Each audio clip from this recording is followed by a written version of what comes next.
As long as you remain, the veil will...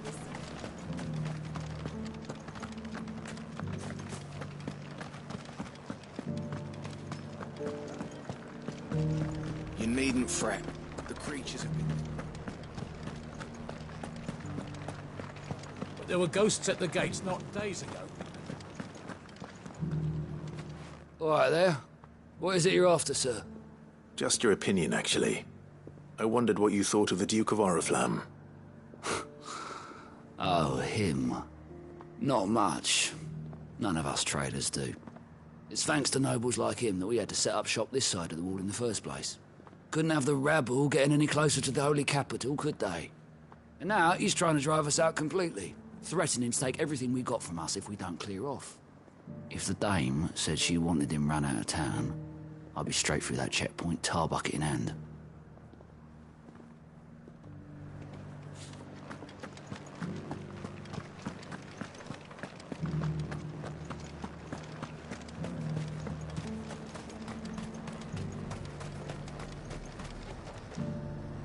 I've been hearing a lot of talk about a certain duke. Nothing good, I'll wager. Going around acting like he owns the place. And with hardly a word to the dame. This is her town, not his. I take it you'd rather she was in charge. As far as I'm concerned, she still is. Just need his eminence to sod off back to Oriflamme. Why? Your stories...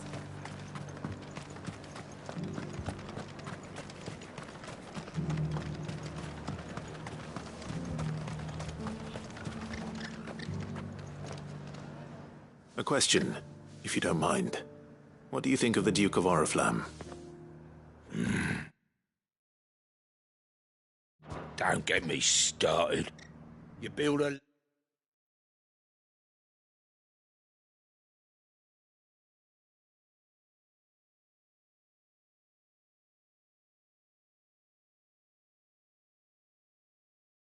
life for yourself somewhere, only for some noble to turn up and tell you got to hand it all over to him. If he thinks his name and his chains give him the right to empty our purses, he's in for a rude awakening. We'll do whatever it takes to keep what's ours. Whatever it takes. Well, the people seem united enough. What about the soldiers? I heard the dame got an icon to rid the madam.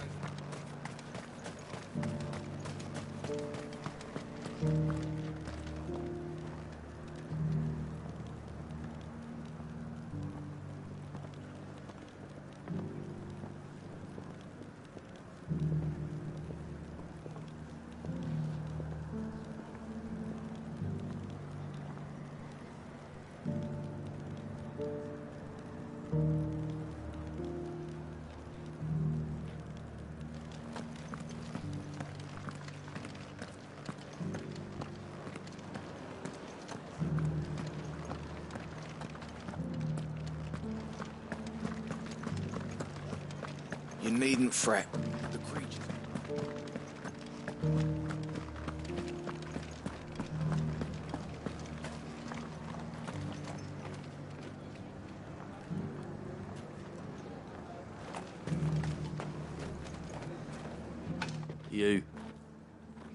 You're the one who was talking to His Eminence. On the dame's behalf, yes. I was trying to persuade him not to take the people's goodwill for granted, but it seems my words fell on deaf ears. What do you think of his plans? I'm a soldier, mate. He tells me what to do, not the other way round. Listen, I've got nothing but respect for the dame, but I've got a family to look after. That's where my loyalties lie, not with the town or the Empire, but with my wife and children. If the Duke can get us some men and the equipment we need to fight off those blue-skinned bastards, I don't care how he does it. I left everything. As long as you remain, the veil will see to your needs. What embarrassing.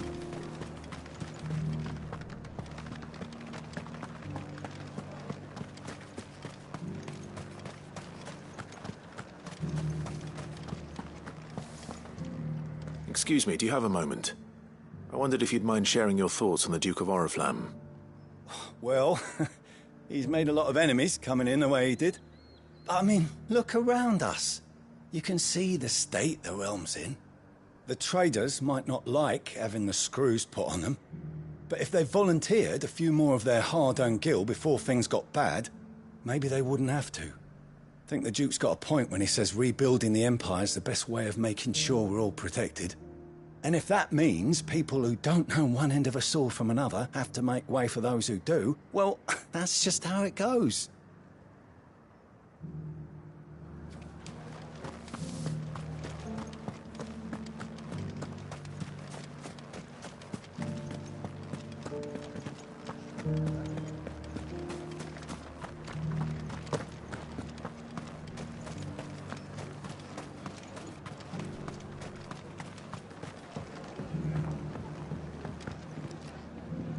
I hear the Duke of Oriflamme plans to turn this town into some sort of fortress.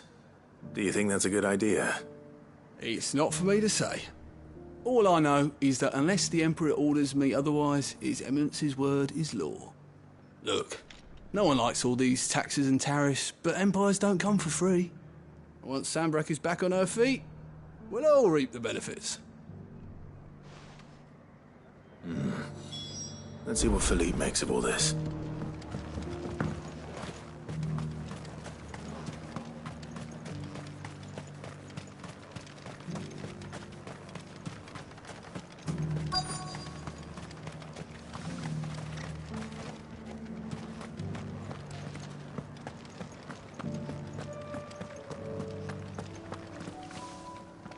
Captain, do you have a moment?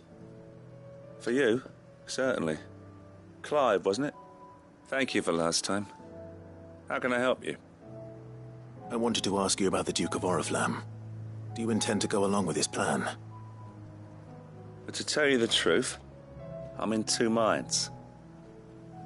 It's my sworn duty as a captain of the Imperial Army to obey his orders. But I can't say I agree with him. Philippe, I remember you saying that you became a soldier to protect the people you loved. The Dame included. That's right, I did. Well, she doesn't agree with the Duke's orders either. She thinks they could tear Northreach apart.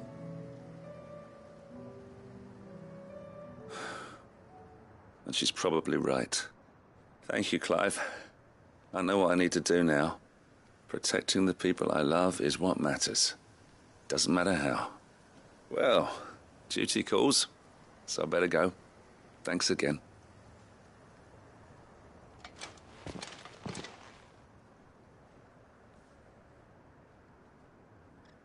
It seems Philippe wants to do the right thing at least. I expect Isabel will be pleased to hear that, if nothing else.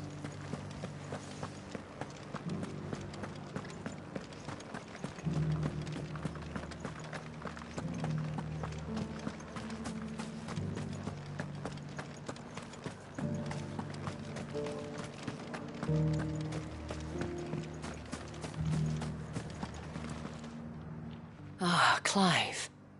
How did you fare? Were you able to speak with the Duke? I was, but...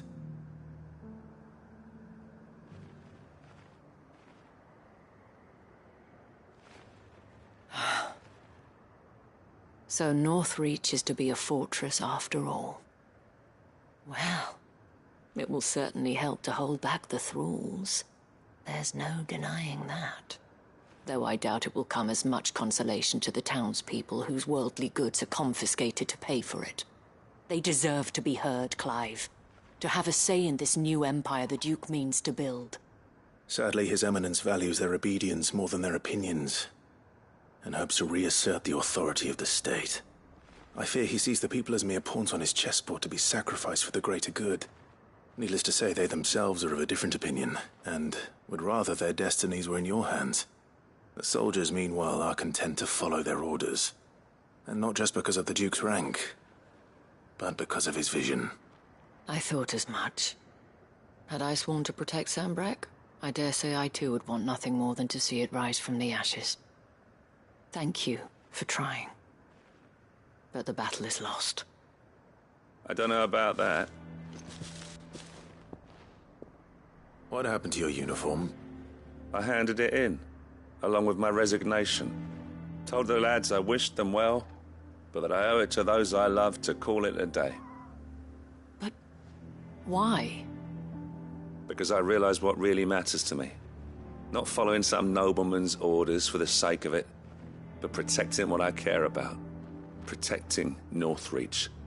I honestly don't know when those monsters will return, but I'm certain they're not finished with us yet. And when they do come back, we need to be ready for them. We need to stand together, all of us. And with you to lead us, milady, I reckon we can do it. It was you who finally convinced me, Clive. There's no point following orders if they go against everything you believe. Indeed. All of us, standing together. That has always been Northreach's best hope, and one which still lies within our grasp. We have only to turn our attentions to the true enemy. Thank you, Philippe, for showing me what I must do. Anything for you, milady. Speaking of standing together, would you mind if I borrowed a few of the lads from the Vale to help keep watch around the town? I fear His Eminence has loftier tasks in mind for the guard. Not at all. Be my guest. Wouldn't be the first time.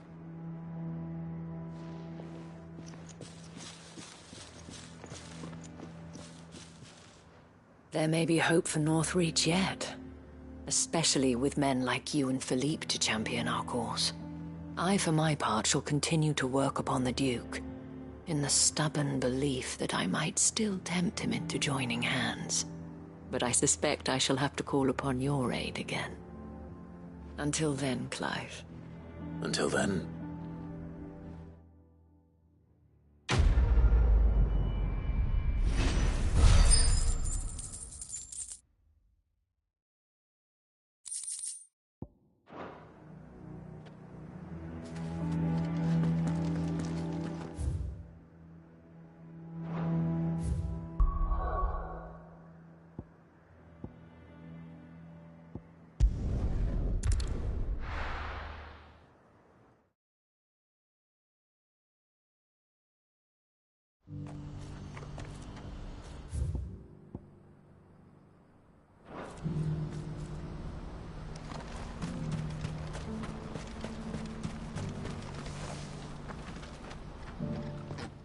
Clive, you'll be pleased to know that the negotiations are progressing well. That is good news. Yes. Our comrade in Randala has just sent word that the contract should be signed very soon. But I still have much and more to prepare. It's a huge undertaking moving this many bearers at once. You couldn't do me a quick favor, could you? What is it this time? More wild beasts? Nothing like that. I just need you to go over to the caravans and ask El how long we have until the bearers arrive. Find out exactly how much faster I need to get all these supplies moved. All right. I'll go and ask. Thanks, Clive. I owe you one.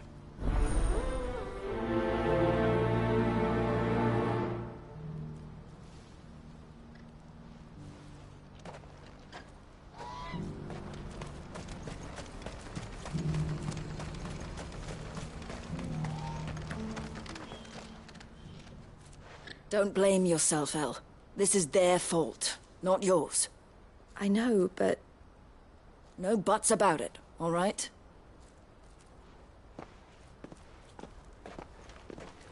Is something wrong? Vonnie came to give me a message from our intermediary. The talks with the Republican army have fallen through. They've reached an agreement with the Silver Peak Consortium instead. Though prices have fallen of late, we deliberately offered above the going rate to try and deter other bidders. But the Consortium offered double what we did, and the army jumped at the chance. And you had no opportunity to make a counteroffer? None at all. And we were so close. El? What's happened? I saw Vonnie leaving. She didn't look happy. And with good reason.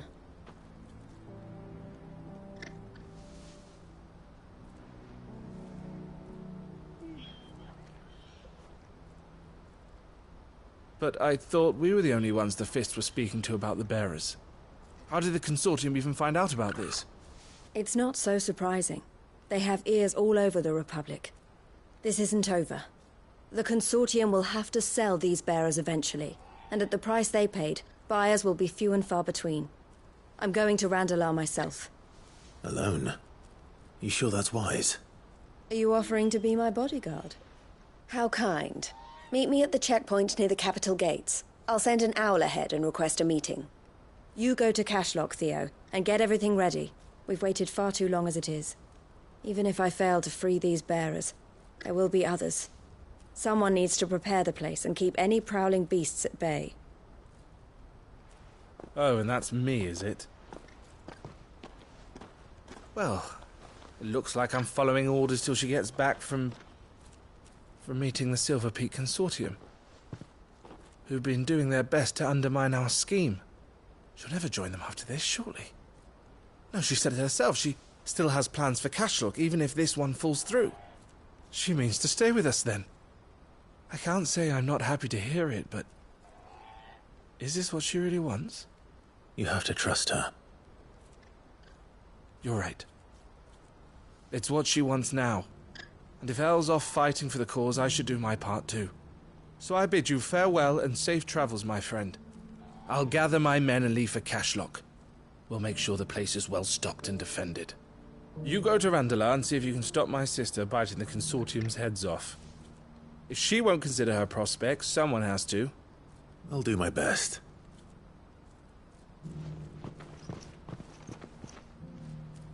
All right. To Randalar, then. And better not keep Eloise waiting.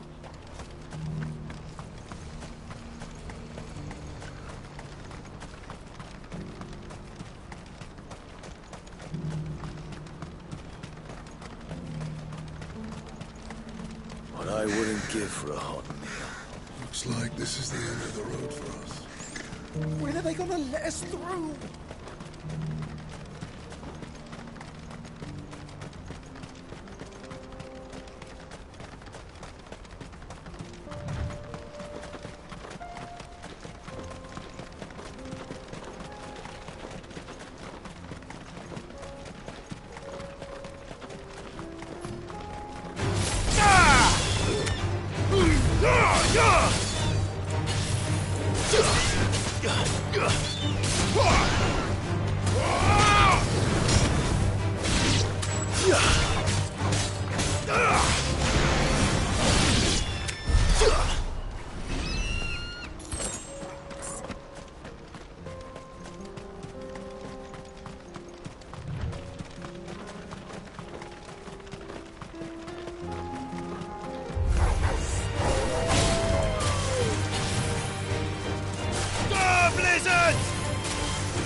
I hope I didn't keep you waiting. Did you arrange to speak with the Consortium? Here they are now. You wish to consult with me? I did. It's about the bearers you recently purchased from the Fist. We had all but finished making arrangements to buy them ourselves, and then you stepped into the fray. You misunderstand. The Consortium had an interest in purchasing them from the very first. It was only our regard for you that kept us from bidding. But your hesitancy in accepting our offer to you suggested that the regard was not mutual.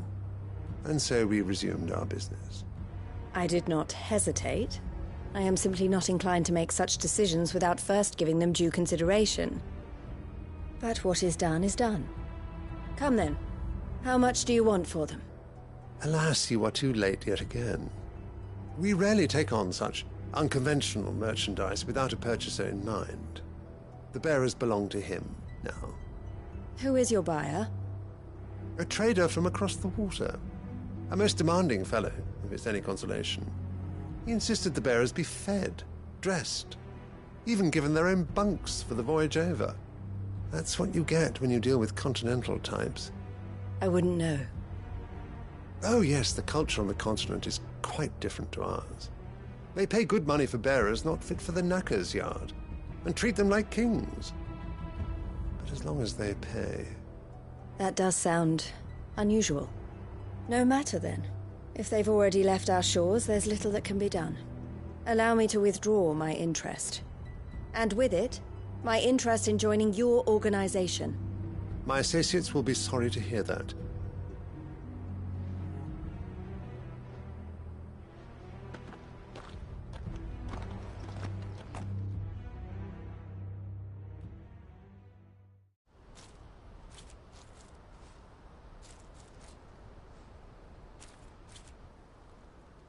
I'm sorry you weren't able to save them. As am I. But I only have myself to blame. He was right, you see. The Silver Peak Consortium did intend to buy those bearers before I did. Their representative hinted at a possible purchase when he came to recruit me. I feigned interest in joining them in the hope he might be encouraged to tell me more. And he did just that. As soon as he left, I sent my own offer to Randalar. So you never... No. I entertained the Consortium's proposal solely so I could learn more about those bearers. But I was a fool to think they wouldn't find out. I knew exactly who I was dealing with. You tried. I did. And if what he said was true, the bearers are to be well treated. Which is something, at least. But they deserved more. I wanted so badly to see them freed. Eloise! Eloise! Word from Cashlock. The village is under attack. A pack of beasts have come down from the mountains, and there's a dragon at its head. Theo and the others are trying to hold them off as best they can, but the odds are against them. They need help, and fast. Theo! I'll go on ahead. Thank you, Clive. I'll gather some men and join you there. Just... make sure he's safe.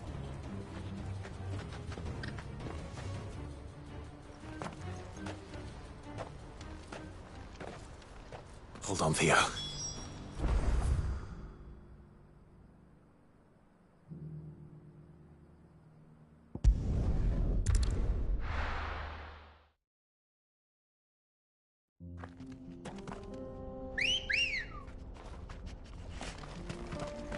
Ready, go?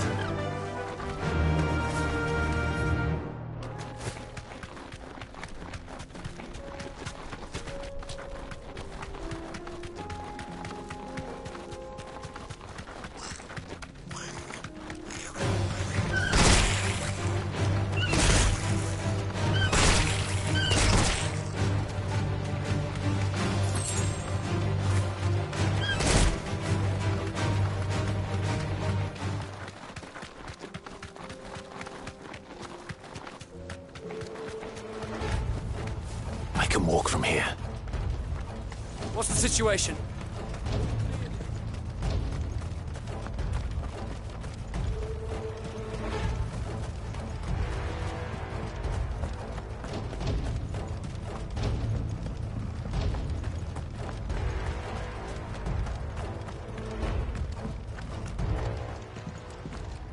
Where's Theodore? Upriver! He led the dragon that way to keep it from the village, but the whole area's flooded with ether. We just have to pray he makes it out in one piece. I can do better than that. Torgal, with me.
Damn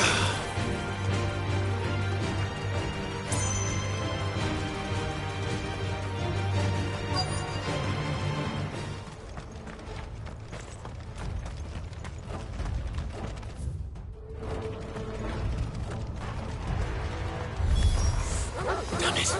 The ether's too thick. These creatures have already turned.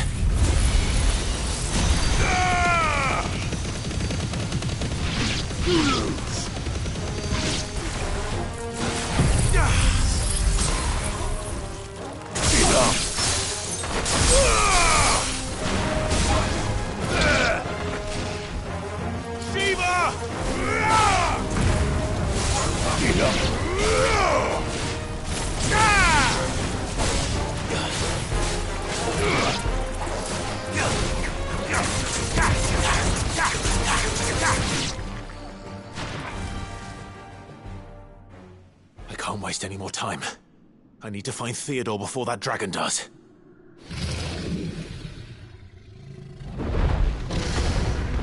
Looks like it's found me. This thing's turned as well. This isn't going to be easy.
Theodore, you had me worried for...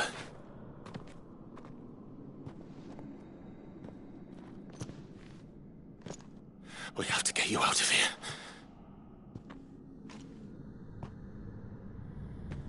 I think it might be a little too late for that. Bearer or no, there's only so much ether a man can take, and that Drake just wouldn't let me leave. You have my thanks, Sid, for finishing what I could not. For keeping Elle's dream. Theodore!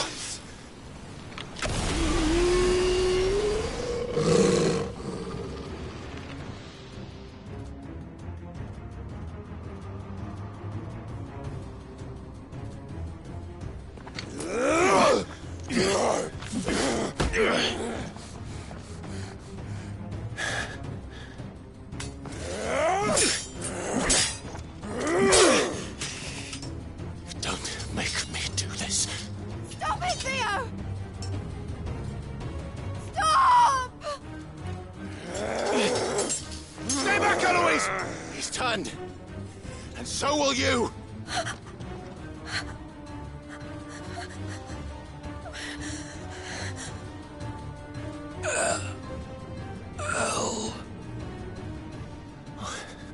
Theodore.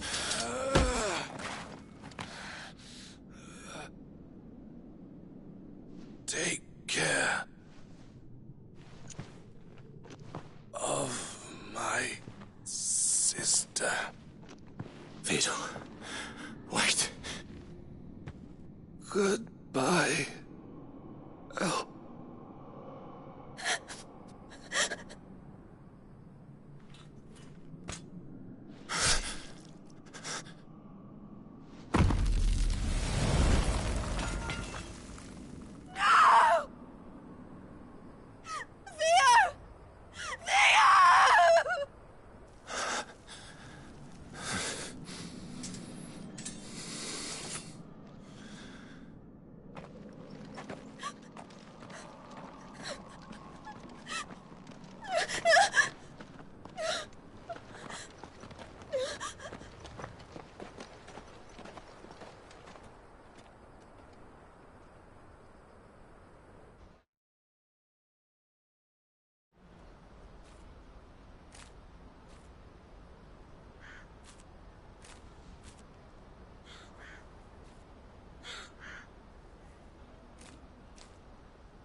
Thank you, Clive. I think I'll be all right now. That was true bravery he showed. Leading the dragon away from the village like that. His first instinct was always to protect people. To put others' well-being before his own. And now he's gone. Because I sent him to that place, against his will.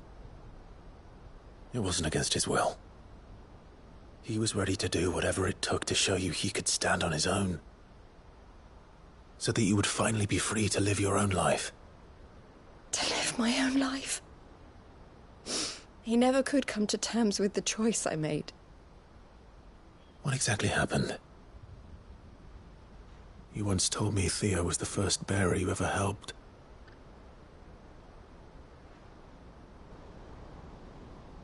We grew up in Canva.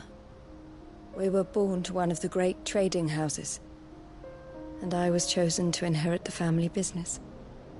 I had my father's head for figures, you see. Theo did not. While I studied the art of commerce, he played at soldiers instead. A late bloomer. In more ways than one. For unlike most bearers, it wasn't until his 15th summer that his powers awakened. My parents tried to drive him out of the house and into the care of the constables. But before they could, I took him into mine. Theo told me something else. He clearly admired your devotion to the cause of freeing others like him from slavery.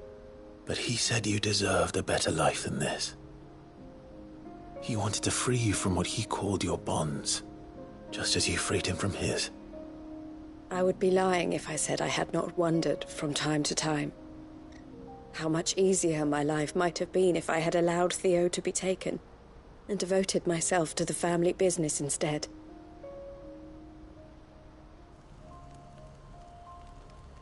have never regretted the decision I made. Being with my brother meant more to me than tradition or reputation. I only had to look at him to remind myself of that night and the choice I made, and the fact that I would make the same choice again in a heartbeat.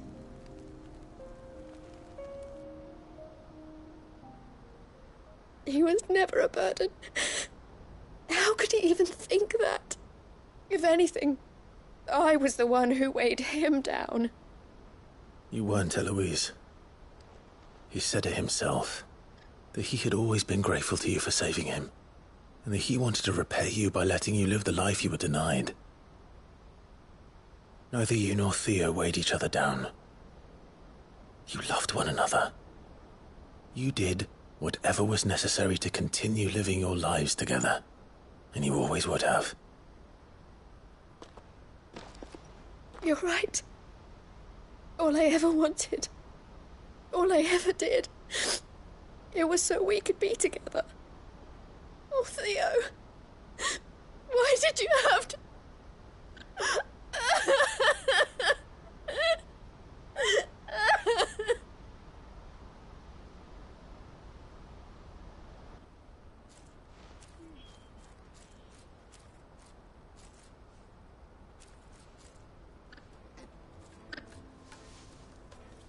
I know Theo wanted me to move on, but I'm staying here at the Crimson Caravans to continue our work.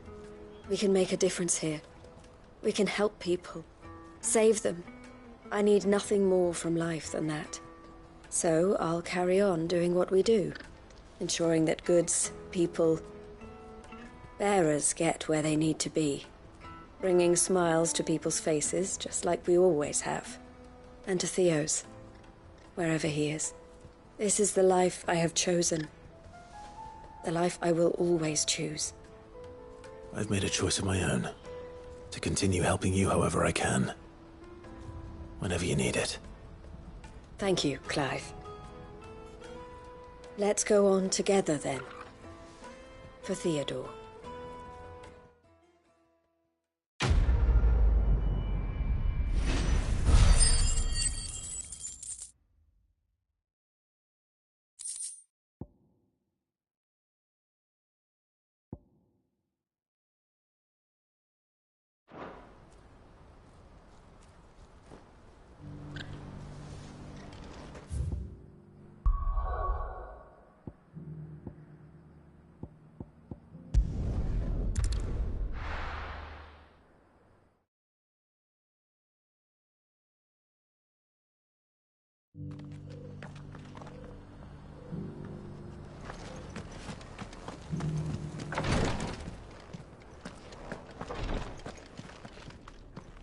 Lord Rosfield, is there aught the Undying might assist you with this day?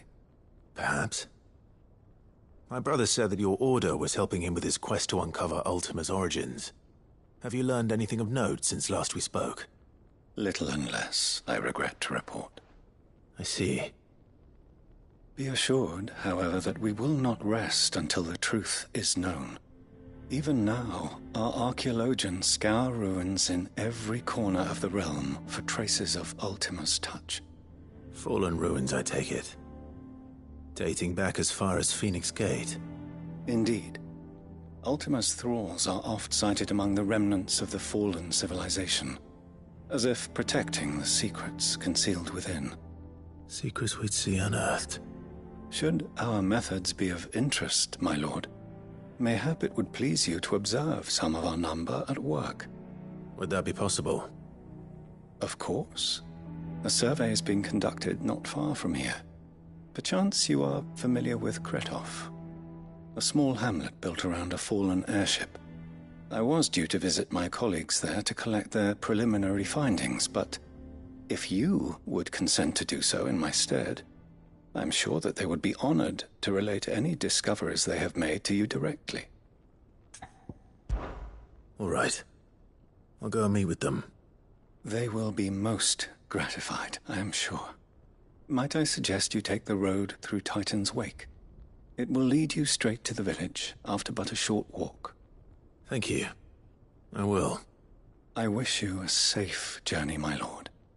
May the Firebird's flames burn ever in your heart.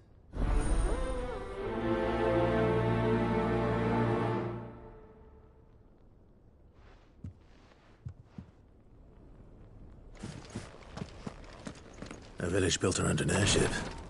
Sounds like another lost wing.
This won't be easy.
It's over.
Don't get surrounded.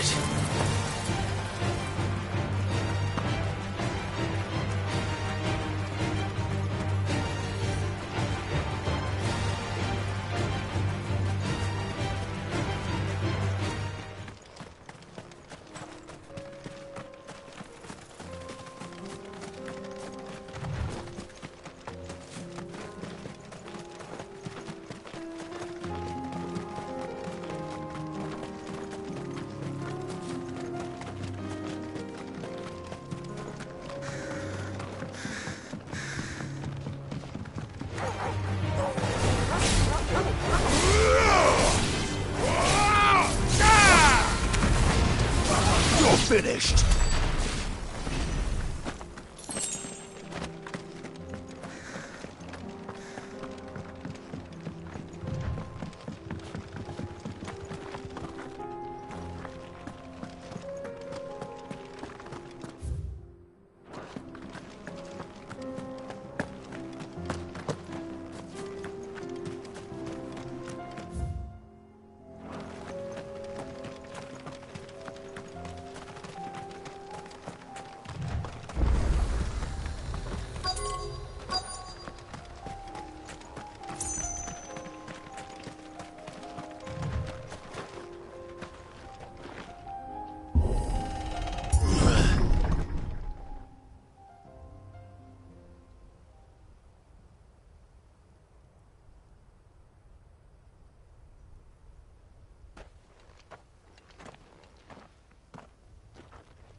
Oh no.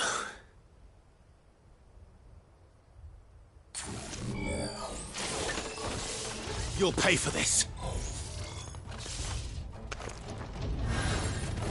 There may still be survivors.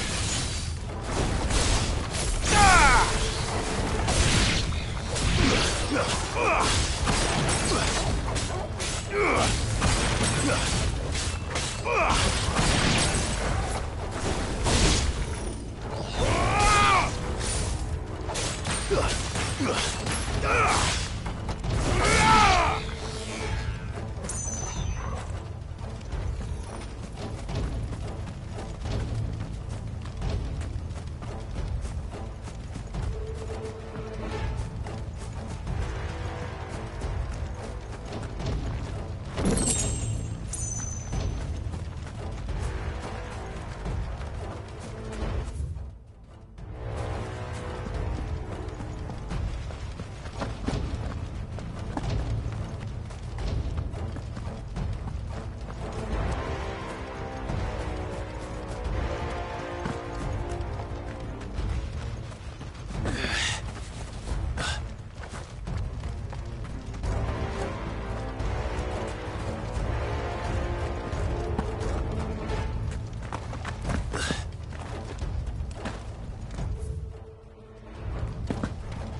Whatever that thing is, I'd say it's their leader.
It's over.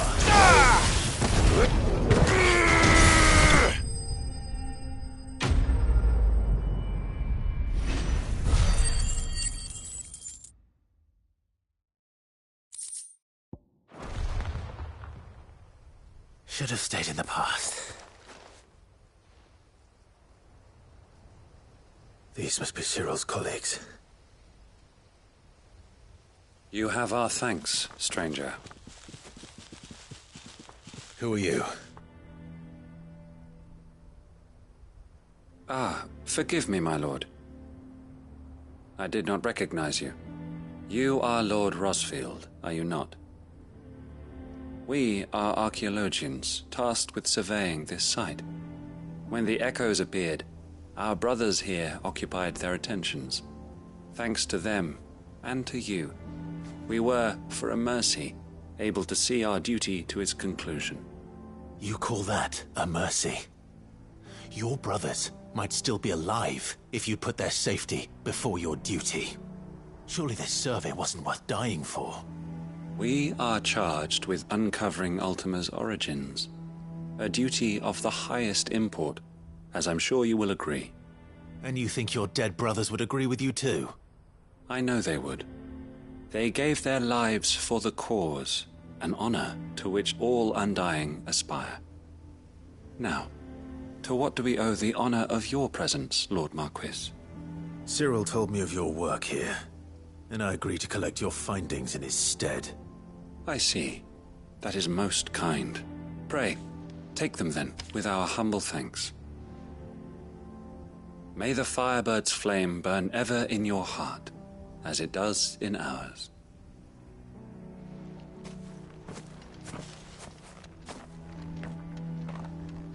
It's one thing to lay down your life for another, but for a survey... I suppose I'd better get this back to Cyril.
Ah, you are returned, my lord.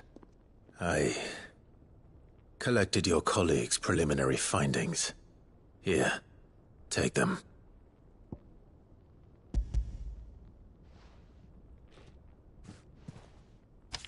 My thanks. I shall study them, and inform you forthwith if I discover aught that might aid you in your fight against Ultima. Cyril, your survey party suffered several losses in Kretov. Losses which could have been avoided, had the others not chosen to complete their work, instead of saving their friends. Were these your orders? No. This was their choice. Every Undying devotes his life to the service of the Phoenix. It is our sole duty, and should we die in discharging it, so be it. Even when death is avoidable. My lord, I fear that this is not a point over which it would be fruitful to argue. The Undying have served the Phoenix for countless generations, and your opinion of our methods, however earnest, is not like to change them. We live to serve the Phoenix. Our very order exists for that purpose, and that purpose alone. Cyril, I know that you and your brethren answer only to Joshua, but allow me to offer you a word of advice. It does not further the cause of the Phoenix to have his loyal followers surrender their lives without good reason. Provide your survey parties with an escort, that they might live to do their duty for years to come. Think not only of how you can serve the Phoenix, but how Joshua would want you to serve him. Please. For all our sakes. I thank you for your advice, my lord. If you will permit me to respond, our faith in his grace, Joshua Rossfield, is absolute. And we of the Undying will do what we believe is right to fulfill our duty unto him. As first shield to the Phoenix, I am sure you understand what it means to do one's duty. I do. Then we are of the same mind. And it is my hope that we may continue to do our duty together.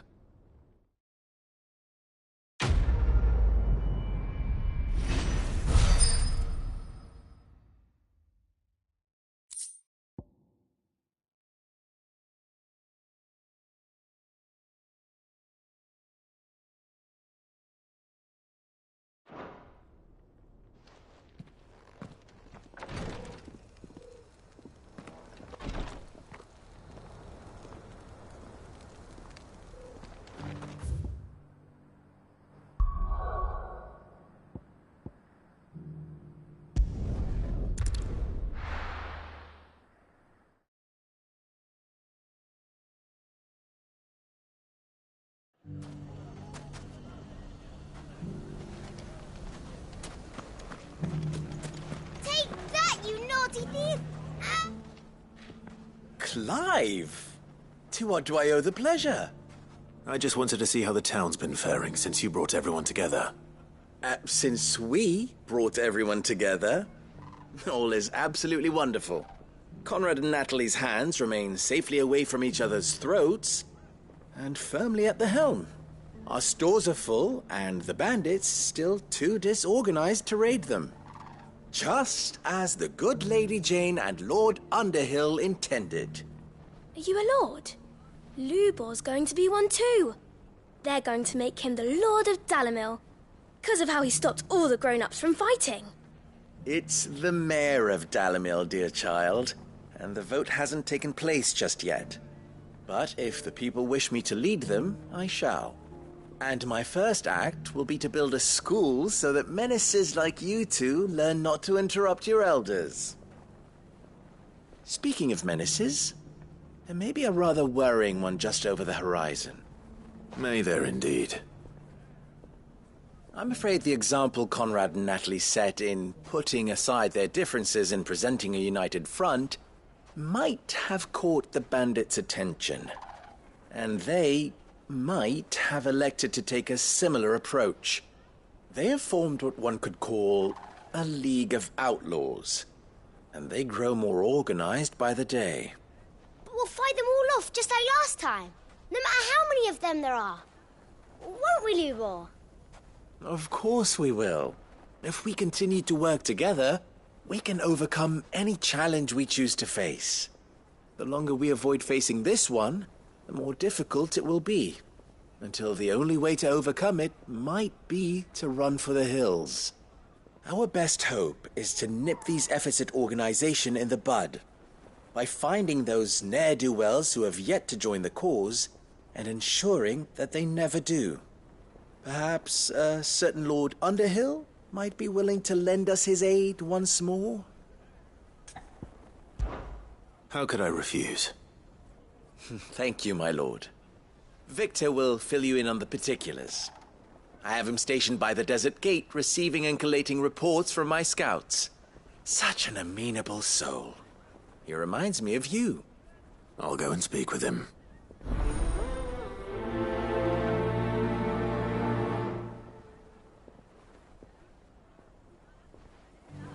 What's the difference between a lord and a man? A League of Outlaws.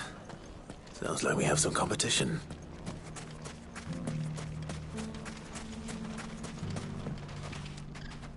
Still in Dalamil, Victor?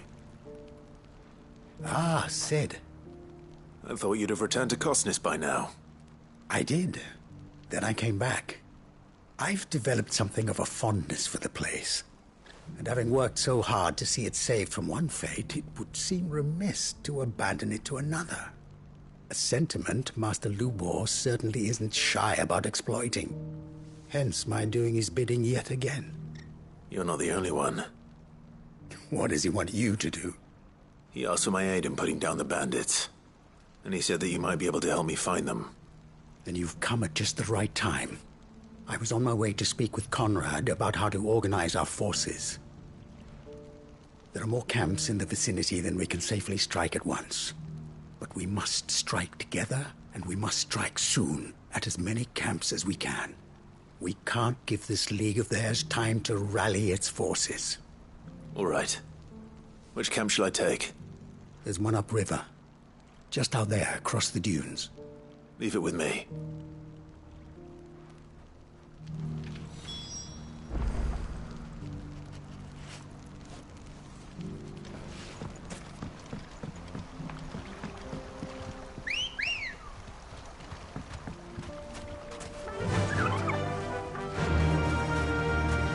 Those ne'er-do-wells want to ban.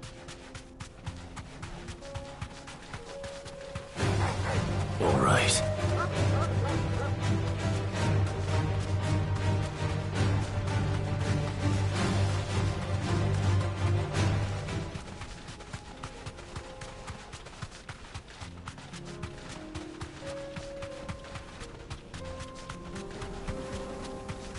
That must be the camp Victor mentioned.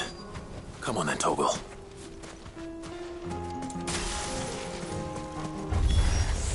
That's him! The one who killed Locke and Fingers! Take his head off! Bahamut!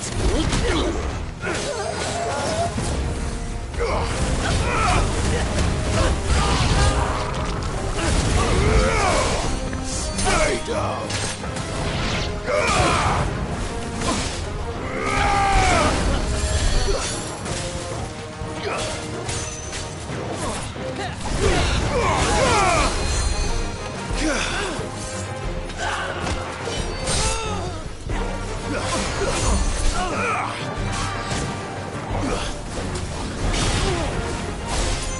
Stay down!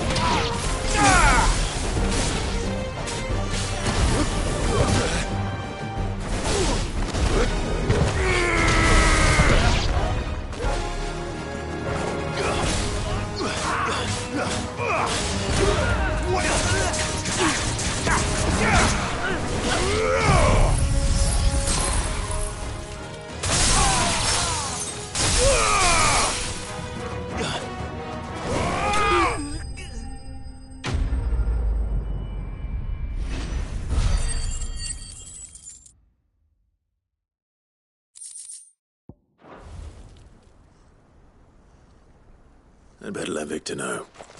Sid, where are you? Ah, I see the bandits didn't pose you any trouble. No, but that's not why you're here, is it? No. Something's happened. We need you back in Dalimil. What is it? The whole town's in uproar. They're saying that Lubor is a bearer. What? Seems that one of our parties wasn't as thorough as they should have been. They let one of the bandits escape, and his escape route took him right through Dalimil. Some of the children spotted him, and he was about to silence them. And when Lubor felled him with a bolt of magic, and without a crystal. But that's not possible. It is, if he's a bearer and has been hiding it all these years, which is what people are saying. If he has, well, I wouldn't blame him. No man is branded by choice. Still, all those people see is a man who's lied to them all his life. One who was made a leader of himself when the world believed he should have been a slave. Fuck. I don't know where we go from here, but I know one thing. Lubor needs all the friends he can get right now. You're right.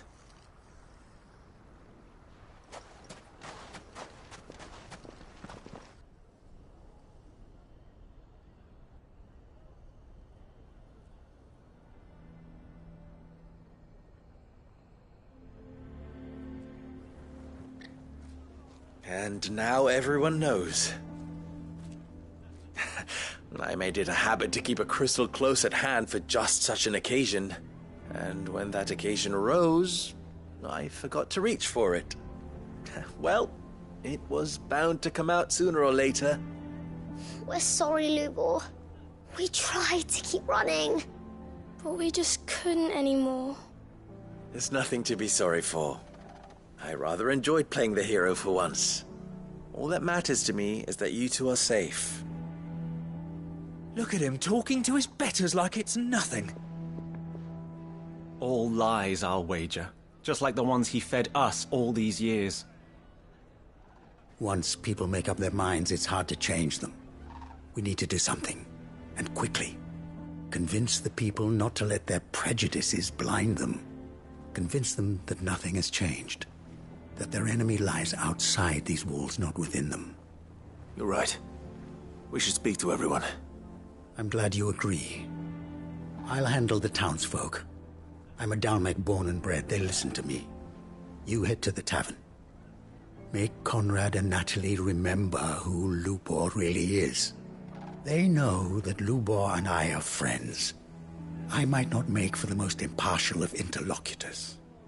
Lord Underhill of Randalar's League of Merchants, however, is a trusted and impartial mediator of note. I'll do what I can.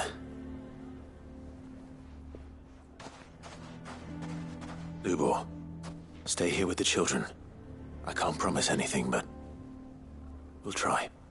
And that is all I can ask of you.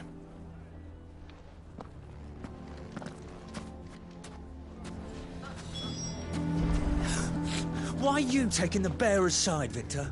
Are you one too? You know I'm not. Just listen. Why do they always have to make such a fuss outside? It's driving away our customers. He knew all along that he was playing us for fools. And we fell for it. We followed him. A bearer. Forgive me for disturbing you, but could I have a moment of your time? I've seen your face before. As have I. Lord Underhill, wasn't it? Of the League of Merchants. That's right.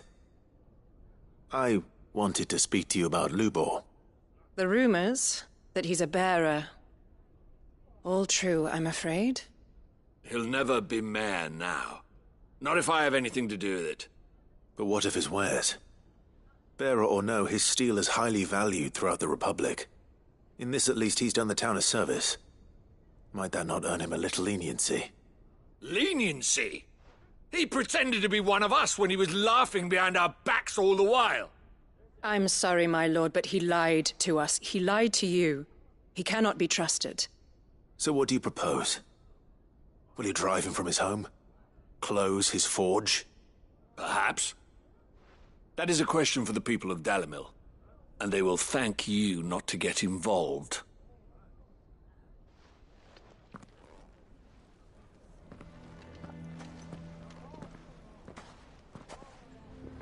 The townsfolk have made their minds up. There was nothing I could do. Nor I. Conrad and Natalie refused to consider anything but their own wounded pride. You never know. Once their anger is cooled, they might see things differently. For now, we should report back to Lubor. All right.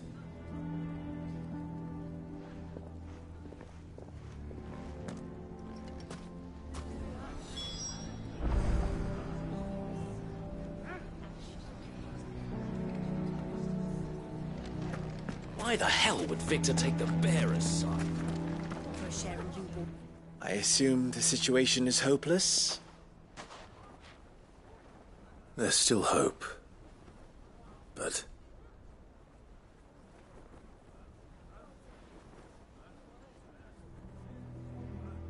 But perhaps not in this lifetime, I think it's fair to say. You mustn't think like that, Lubor. Give them time. They'll come around. We'll talk some sense into them in the end, you'll see. No, you won't. And your efforts would be better spent elsewhere. But Lubor... Rosina would often tell me that steel does not lie, that a blade is a reflection of the smith who forged it. To yourself be true, that was her point.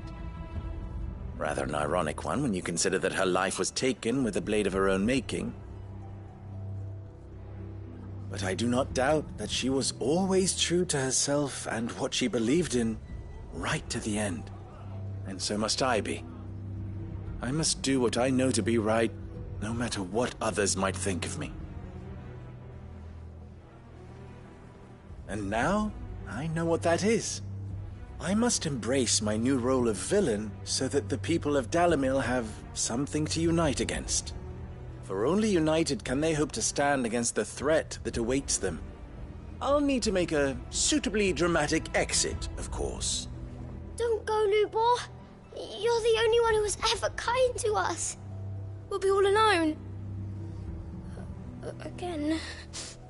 Trust me, little ones, it is for the best that I go. Not only for the town, but for you, too. How could it possibly be for the best? These children need you. The least you can do is give the townspeople a chance to change their minds. They would not take it, Victor. It's over. Over, you say? And so just like that, you're going to throw this town and these children to the wolves? I thought you were better than this. But it seems you had me fooled as well. Victor. Forget it. Do what you will. You sure you're making the right choice, Lubor? Of those available to me, I believe it's the best one. Yes. Ah, but where are my manners? Here. A reward for clearing out that bandit camp. Right then. I have packing to do. If there's anything I can do. Anything. I'll bear it in mind. Thank you.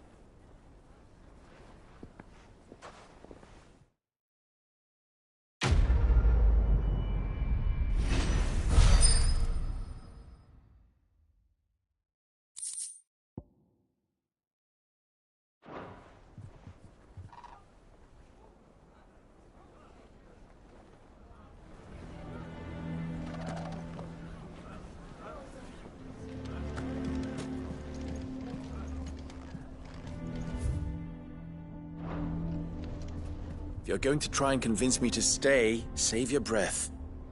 I will not put those children at risk. Why didn't he tell us? I'm going to go with him.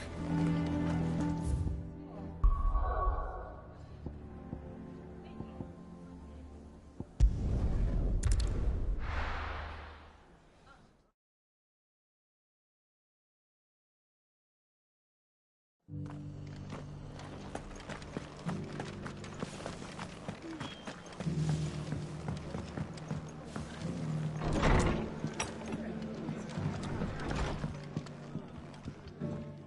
Clive, I was just about to send for you. I'd like you to take something to Sir Wade up in Eastpool. Seeds for planting. Thought it was about time they started growing their own food. I'll keep providing them with whatever they need in the meantime, of course. But if Eastpool's going to survive, it's got to be able to fend for itself. As have those poor bearers. They've lived their whole lives in servitude, but now they're their own masters. Small wonder they ain't got the foggiest how to provide for themselves. So it's up to us to teach them.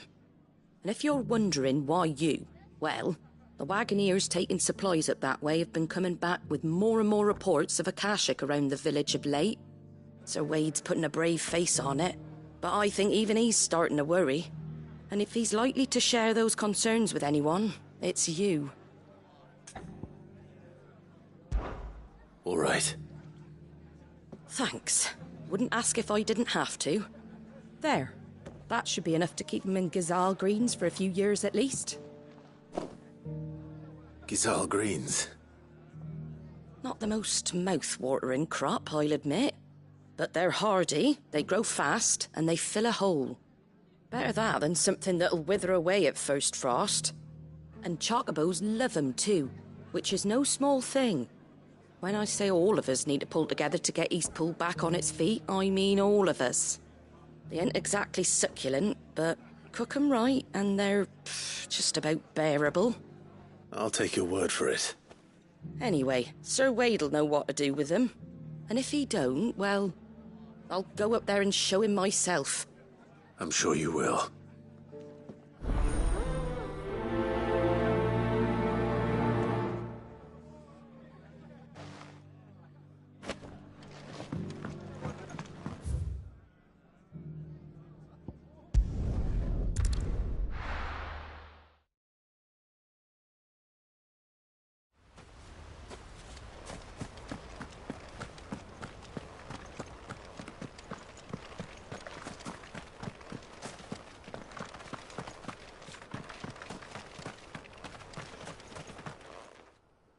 Ah, Lord Rossfield. What brings you to Eastpool? A delivery from Martha.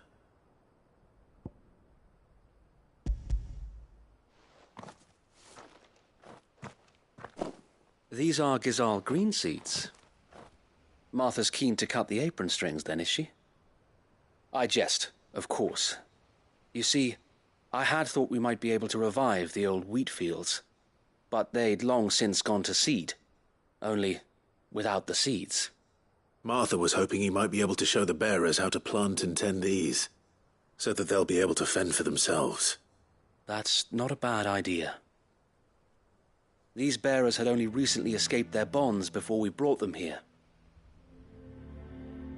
They know little of freedom, of providing for themselves and their loved ones. Unless we teach them how to live like free men, I fear that all we have achieved in bringing them here is to exchange one master for another. Not that myself and the Guardians have been the best example to them so far, subsisting almost entirely on Martha's charity as we do. It's about time we all started to provide for ourselves, bearers and Guardians alike. Unfortunately, we've been a little too busy of late to focus on much besides bolstering our defenses. There have been alarming reports of... The Horde is closing in. They're coming, Sir Wade, all of them.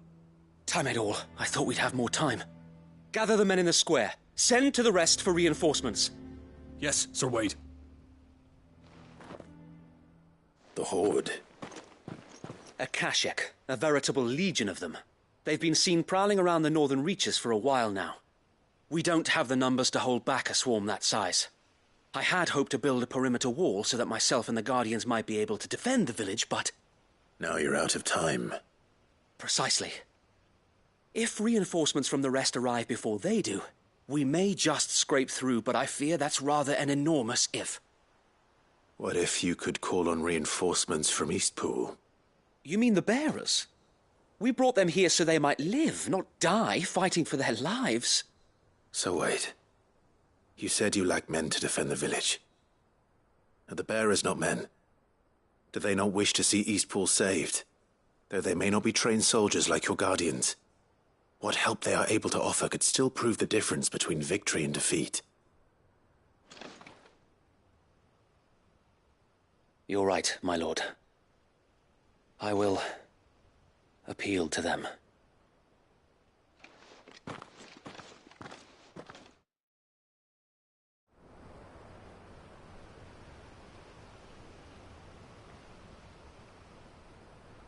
My friends, I humbly beg your aid. We Guardians are few and our enemies many. But I swear we can defeat them with you at our side. You would send us to the slaughter, to serve as bait for those fiends so that you and your men might be spared. And to think we trusted you. Say what you will, a home is not worth dying for. But it is worth fighting for. Sir Wade fights to give you lot a chance. Just like I do. Just like Sid does. We all wanted to give you a home where you could be free. And you got one, didn't you? This place, Eastpool. This is your village. Your home. And if you don't fight to protect what's yours, you'll lose it. You know I'm right. This world wants to take everything from you. Everything. Your homes, your freedom, your very lives. So then, are you going to stand by and let that happen to you? Are you going to accept fate like good little Bran did and die, having never stood up for yourselves? Or will you fight like free men and women?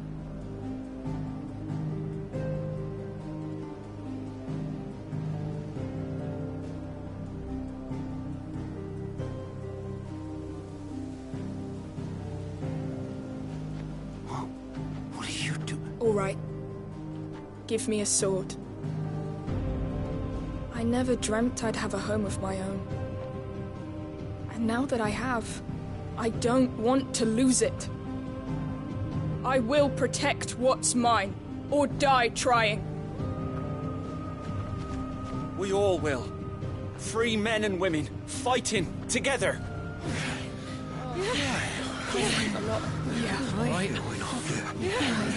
For Eastpool! For Eastpool!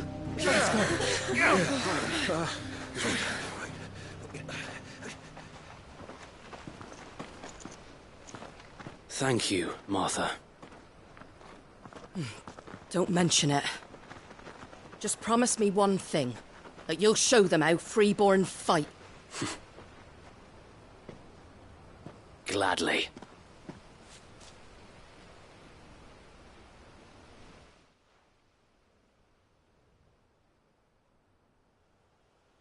Well, if it was numbers you were lacking, you certainly won't be now. Thanks to you. Me? Oh, I just love the sound of my own voice. Lord Rossfield, my lady, we're ready. So what's the plan of action? We'll divide our forces into several small detachments, each made up of guardians, bearers, and guards from the rest. These will position themselves at strategic points around the village. Upon engaging with the Akashic, each detachment will keep the creatures occupied as best they can, steadily retreating all the while. You're going to lure them into the village? I am. We will have neither the time nor the resources to treat the wounded, so injuries must be avoided at all costs. Instead, we will focus purely on defense at first. By coordinating our withdrawal through the use of messengers drawn from among the bearers, we will aim to have the swarm converge at a point of our choosing. With luck, that point will be the village square. The perfect place for our most able warriors to surround them and fall upon them. And for you and I to finish them off. A sound plan, but one that'll require a leader with a cool head and strong nerves to coordinate the retreat. I'd say you have both in abundance, Sir Wade, but you'll be needed. Please, leave the last of the fighting to me. Ha! And let you have all the glory? Sir Wade! They're here! Then you know what you must do. We work together, everyone playing their part, each shielding the other that no man might fall. That Eastpool might live on. For Rosaria! For Rosaria! We've no time to argue, my lord. I'll do as you ask. And I will do as you ask. Suppose we'd better do our bit too, then, eh? Right you are, Martha.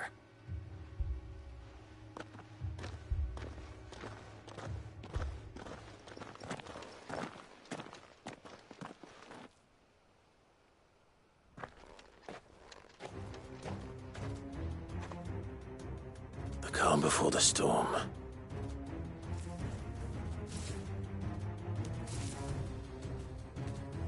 And here it comes. I will not let this village fall. You lose.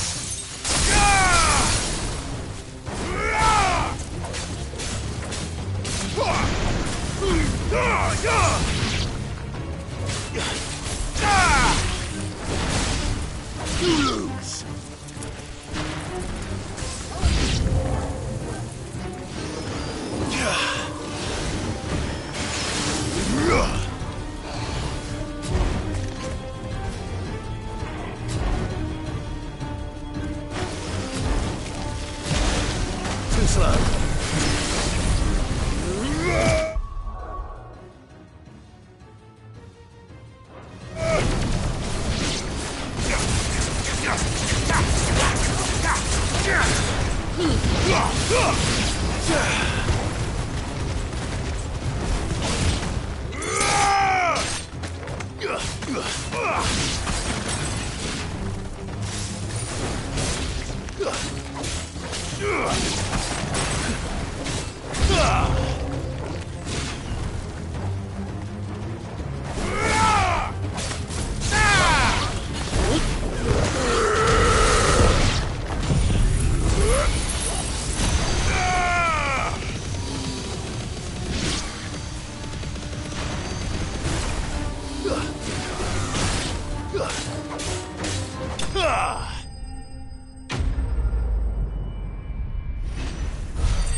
Looks like that's the last of them. Lord Rossfield! Change of plan! What is it? Owl from the rest. An Akashic curl's been sighted on Rhiannon's ride and is headed in their direction. Well, the better half of her guard is here. So Wade, how many Akashic remain in Eastpool? Hard to say. My men are still facing some resistance, but I think the worst is behind us. I could order a detachment or two to fall back and... No. Let them finish the job. You stay here too, Sir Wade.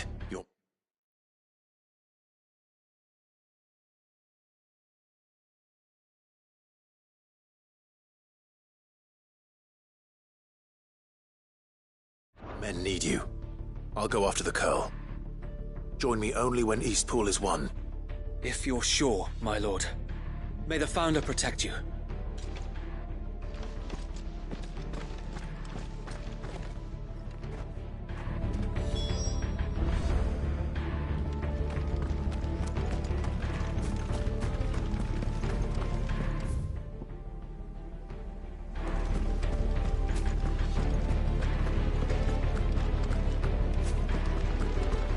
Next one's mine. I might not know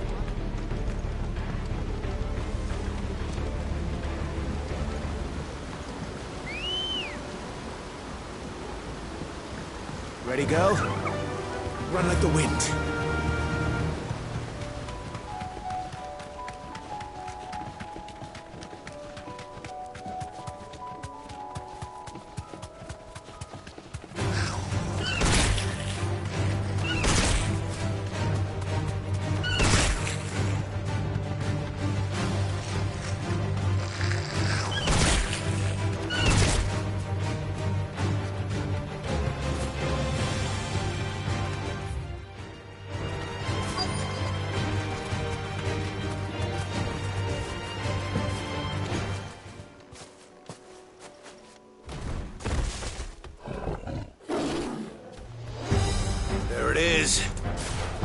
with me, Torgal.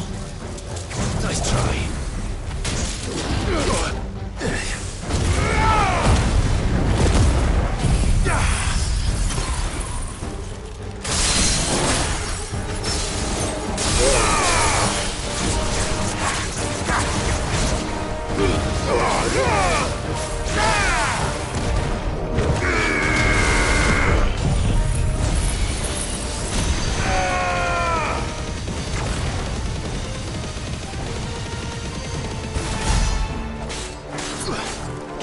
Enough.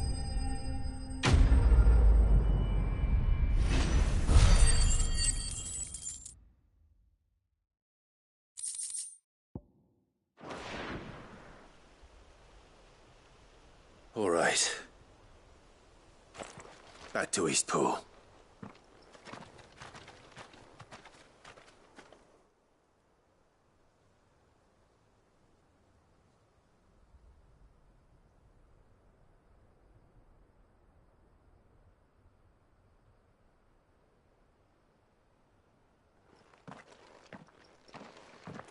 Lord Rosfield, the Curl, is it?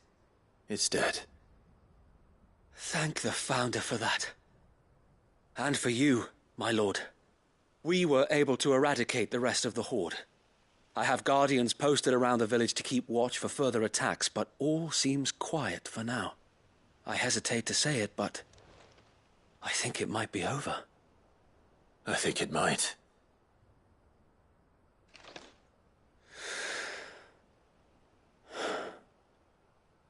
We did it.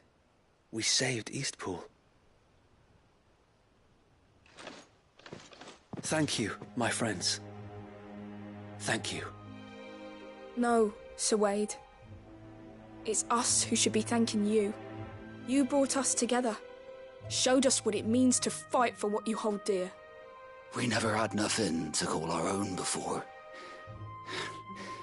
We didn't know what it meant to protect it, but now we do. We really do. Forgive us, Sir Wade. You and your people saved us, and still we doubted you. But there's no doubt in my mind anymore. We're free men now, so we have to start acting like it. We have to fight to protect what's ours, to protect Eastpool. And we shall. We all shall. Together. This is our home. And if anyone or anything tries to take it away, they'll have us to answer to. Come on then. Let's get to work. This village isn't going to rebuild itself.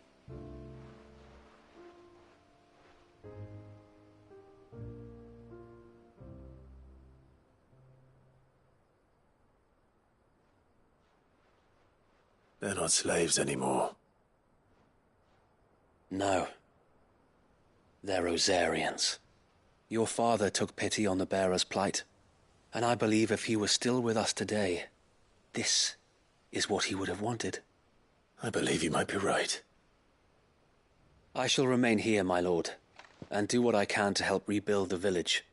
After all, this is my home now too, and I could hardly call myself an Eastpoolian if I didn't pull my weight.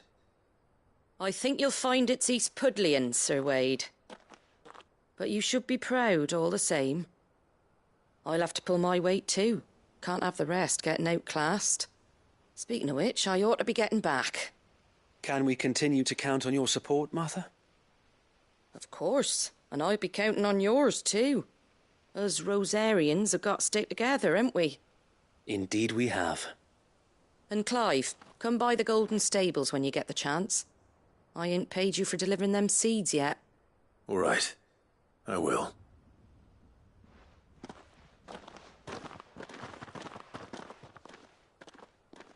Lord Rosfield, do you remember our very first mission together? Clearing the goblins from the Stillwind marshes? How could I forget?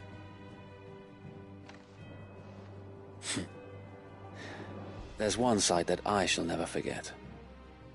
You, facing off against that giant Morble. Not a trace of fear on your face. Since that day, there have been more than a few times when I felt like giving up. When the odds seemed so stacked in the enemy's favor. I thought I may as well just lay down my sword and surrender. But every time I would think back to the look in your eyes that day and remember what it means to be a shield. Know that whatever trials Eastpool may face, I shall never lose courage. Thanks to you. So Wade, you have always been a true shield. I know that Eastpool, and indeed all of Rosaria, will be safe in your hands. Thank you, my lord. I know the rest of the world will be safe in yours. I'll do my best.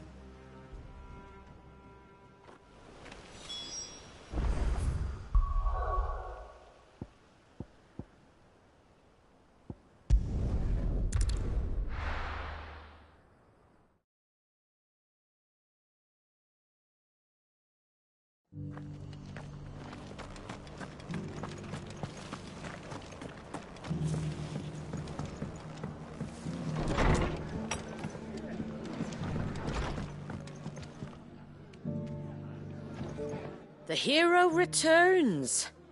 It's lucky you came by when you did, eh? Not only did my seeds get delivered, but you went and saved Eastpool and all. I just did what I could. And it's only right that you get rewarded for it. Take it before I change my mind. Thank you, Martha.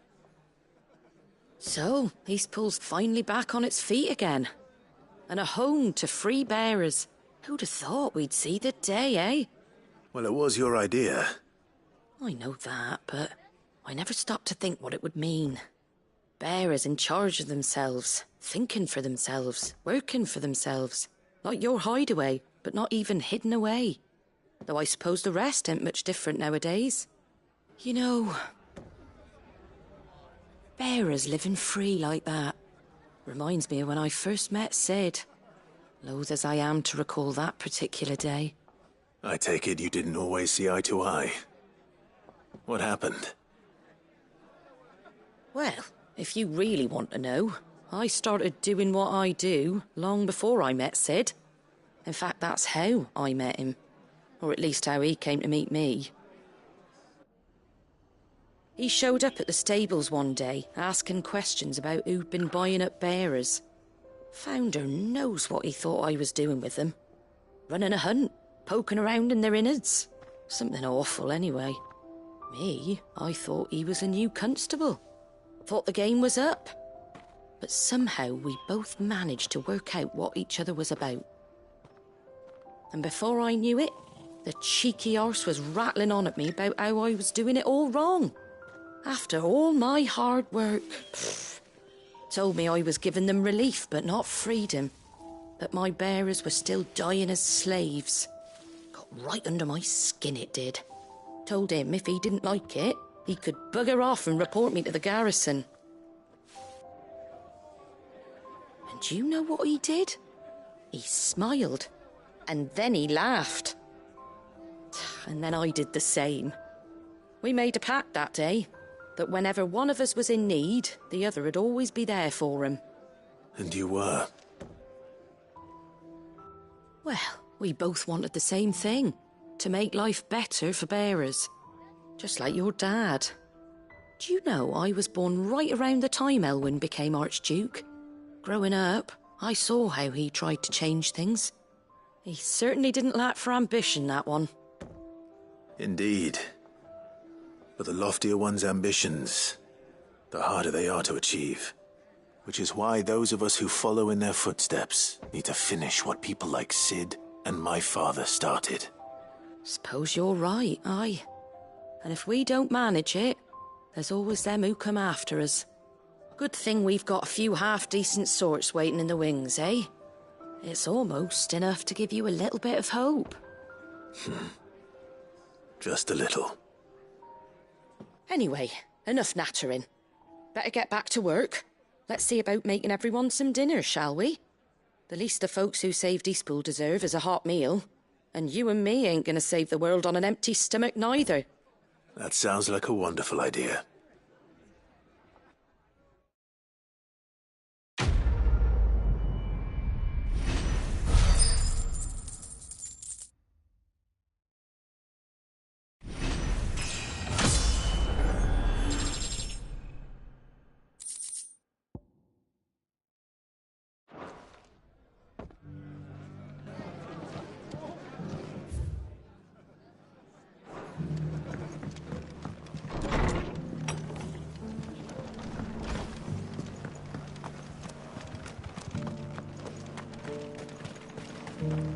What are you after?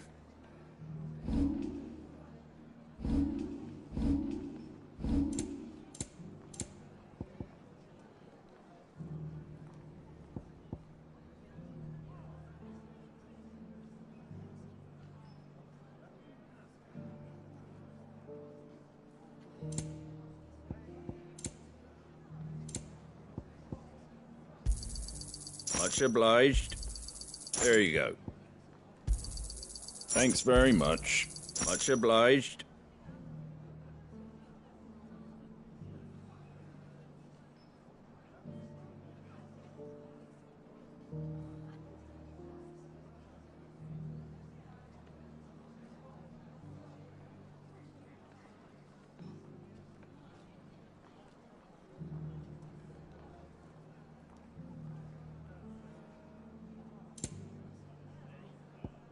That all, is it?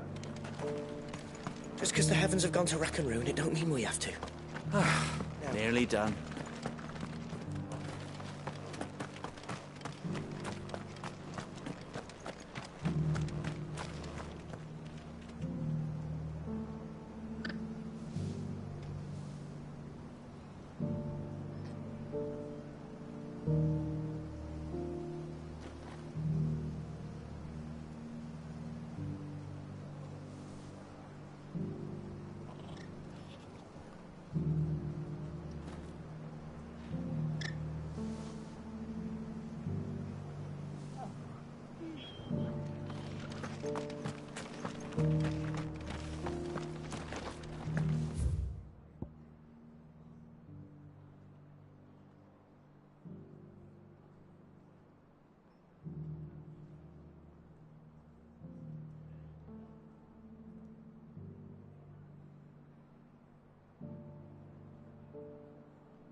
Covered in nicks and lumps, the lot of them.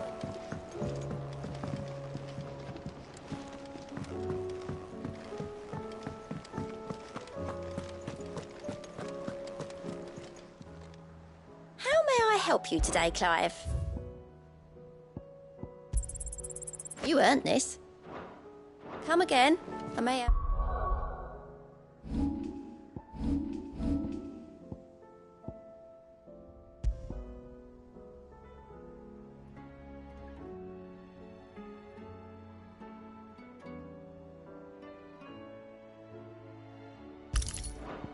More for ya.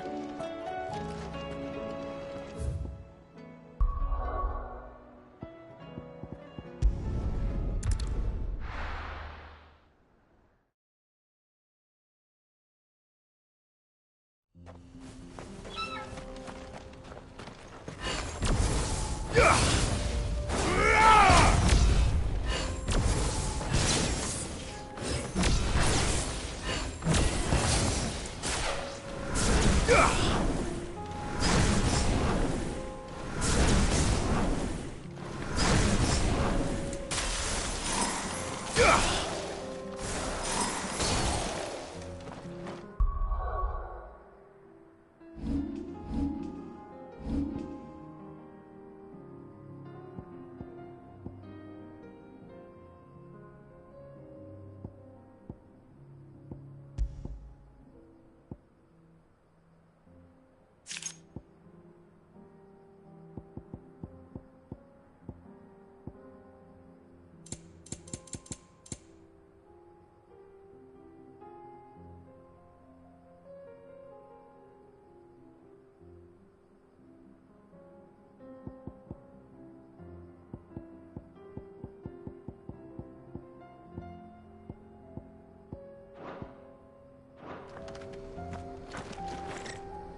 Right!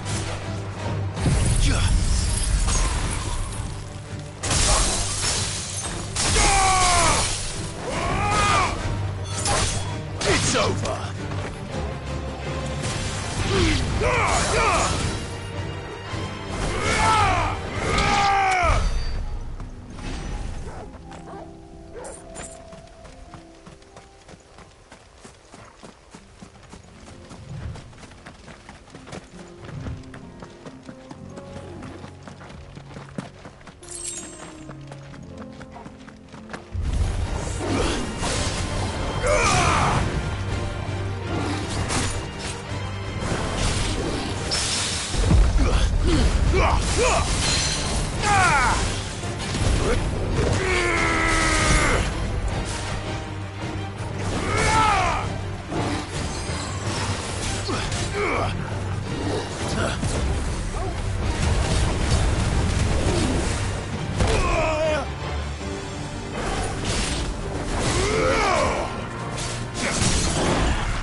see.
Nice try.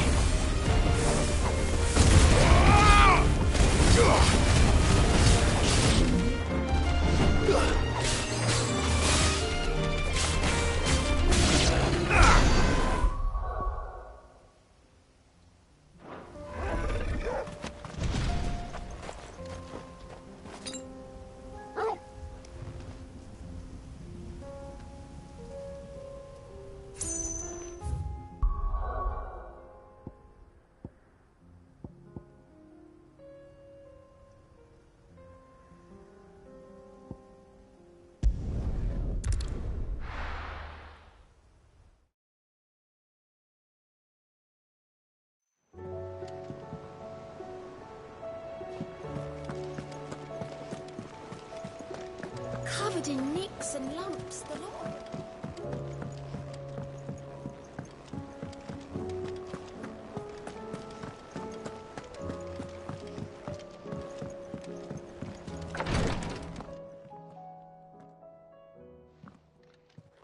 How are you feeling, Joshua?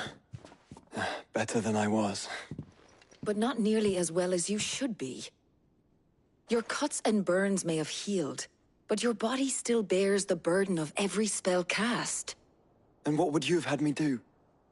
It was no ordinary foe we faced. It was the Warden of Darkness. Yet still, it was not enough. The king could have ended me at any moment, but instead chose to toy with me like a curl does a mouse. You underestimate yourself. Oh, it was crystal clear. Only one man established his dominance that day, and that man was Barnabas. I'm sorry, brother. That was ill-spoken. It's just, I have never felt so powerless. And when so many are looking to us for strength, perhaps the prince feels the same.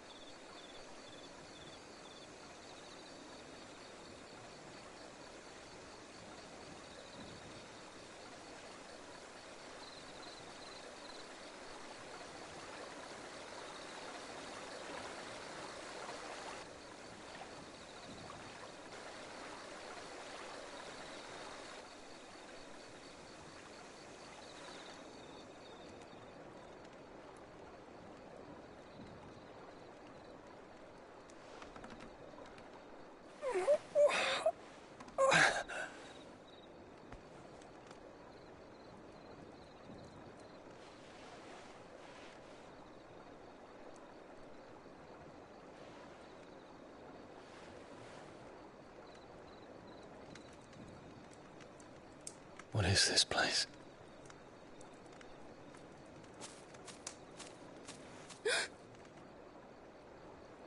Don't move.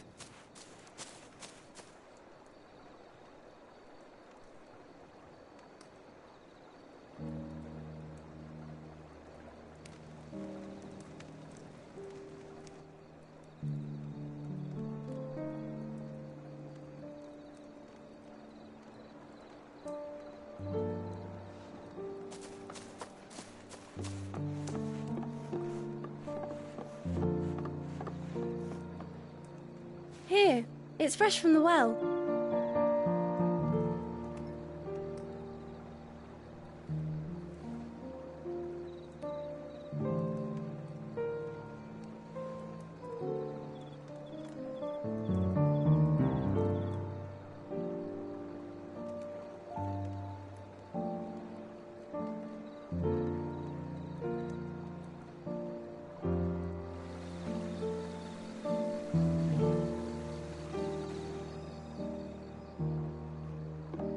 Grandmother told me spirits sometimes get lost, and that the lanterns guide them to their proper place.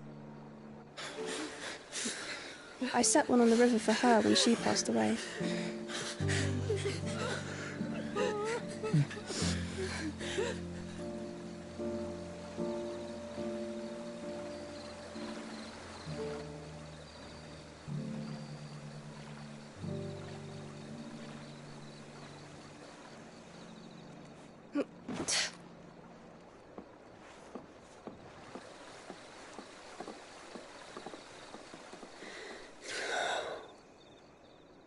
The fiend works from the shadows. Was it you who guided my hand then, Ultima? No, not you. This is my doing, my fault, my sin to bear. And for it, I must atone. Your hurts are healing nicely. It was my poultices that saw you well. You make them? And sell them, or try to. Earns me enough for bread, most days. Forgive me. I have nothing to... I know, but I couldn't just leave you lying there.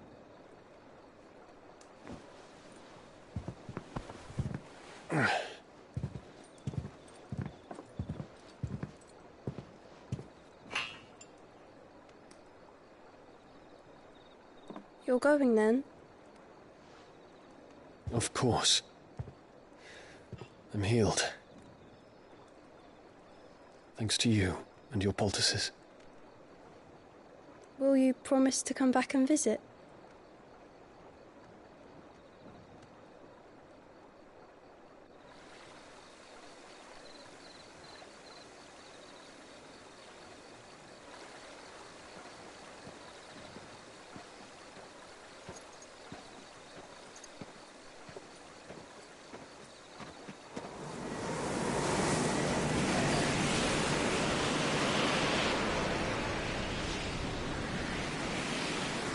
Well, Phoenix, it would seem that I owe you my wings.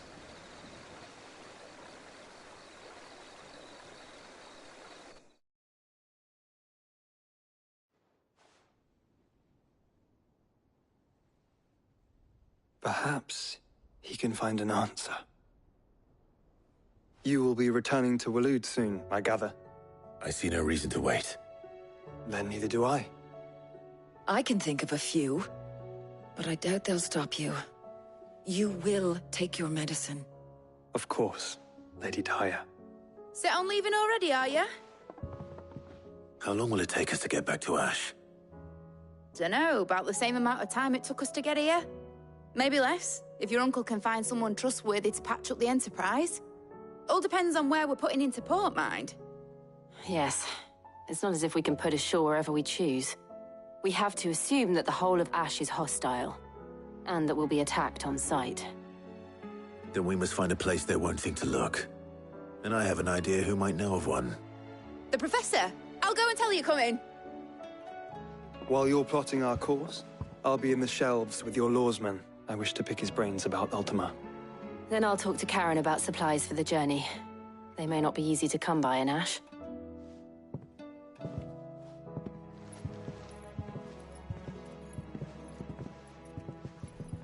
Your brother's body won't take much more of this recklessness. You know that, don't you? I do.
Why the hell would Victor take the bearer's side? For a share in Lubor's ill-gotten guilt, perhaps?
Let's go. Run like the wind. How the hell did that...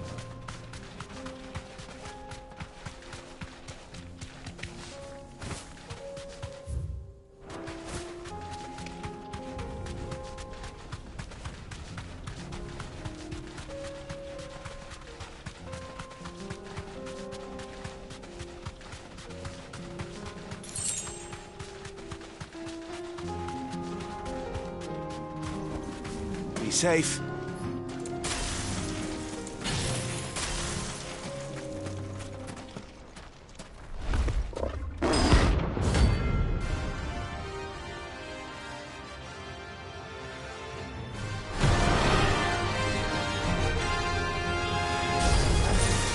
We're not going to outrun this one.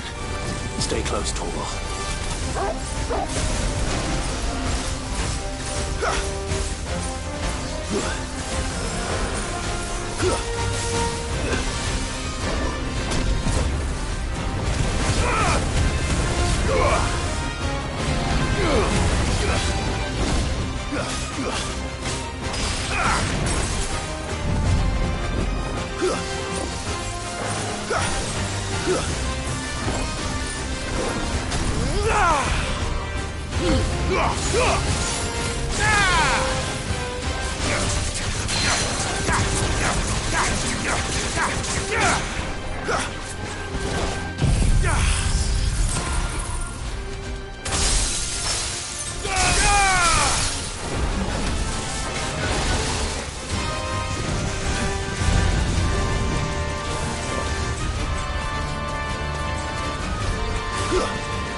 Too slow.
Should have picked on someone your own size.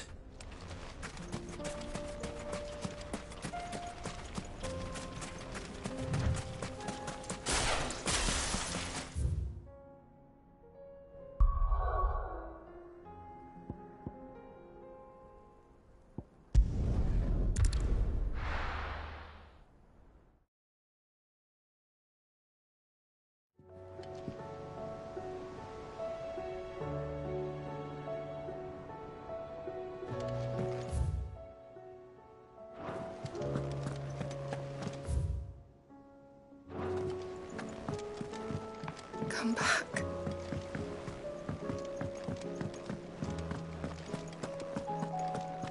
The stew's awfully thin these days.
Covered in nicks and lumps, the lot of them.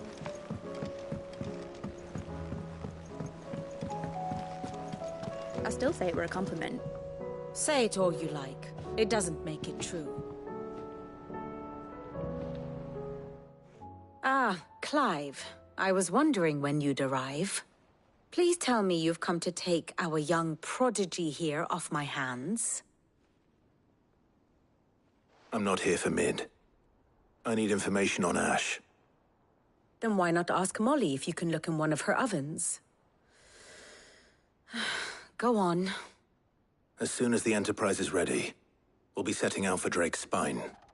And we're going to need a safe place to land. Preferably one that won't see my ship blown to shit and splinters. If it were that easy, do you think Waloed would have resisted invasion for so long?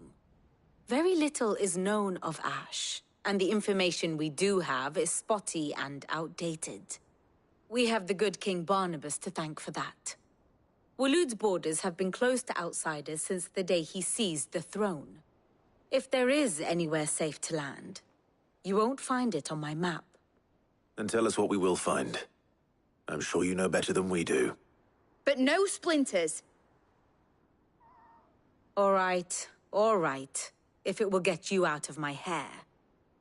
But interrupt me, and it's over. Understood?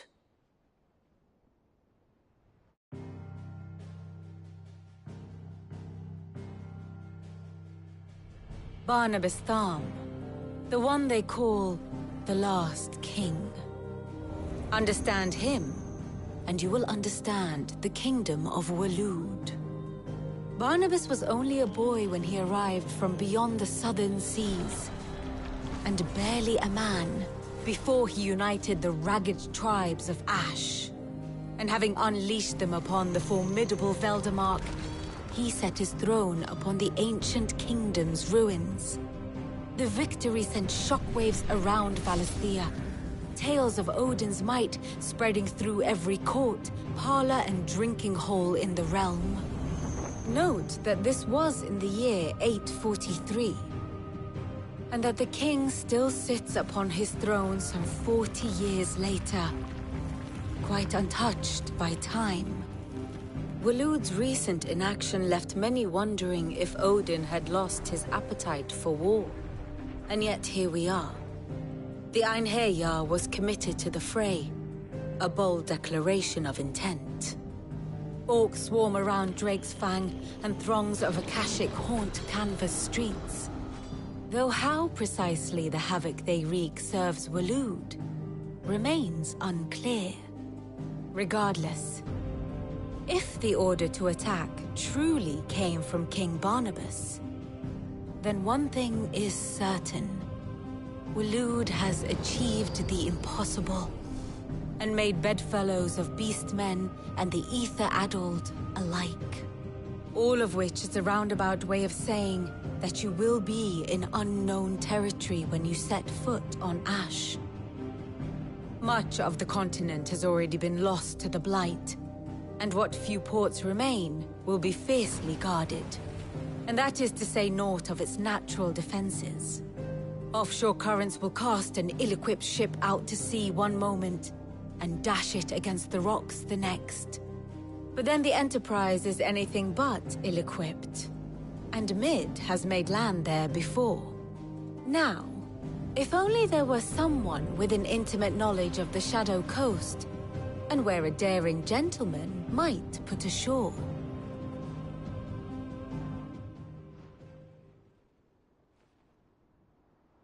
You see, Clive, you had the answer all along. Do you think you can get us back to that beach, Mid? Picked you up from it, didn't I? Not that it were easy. The currents were a right bastard. But then, if it wasn't hard, it wouldn't be worth doing, would it?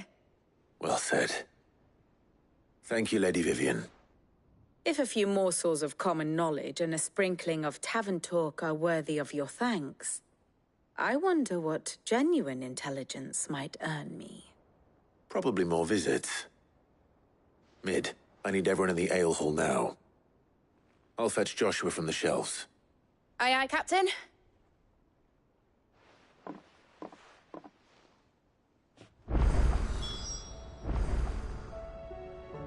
Clive, what is it that you wish to learn?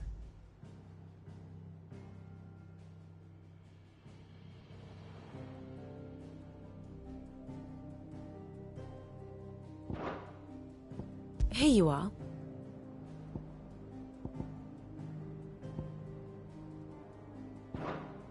Thus ends today's lesson.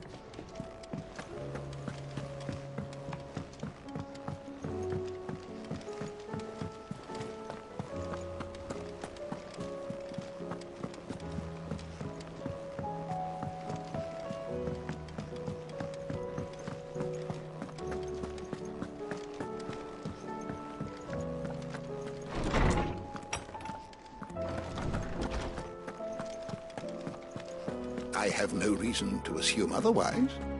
Well, then that changes everything. Clive, you must listen to this. Lawsman, tell him. Do you recall when we spoke before on the divinity of Ultima? Well, it inspired me to delve deeper into the subject. And what I discovered appears to agree with the findings of His Grace. You will recall that my quest to uncover Ultima's origins began with the mural at Phoenix Gate. But while I've always known it to be important, its secrets have heretofore eluded me. Now, however, I believe I know where to find the more complete example, one that will reveal all we seek. Master Clive, have you ever in your travels chanced to hear of the Circle of Malleus?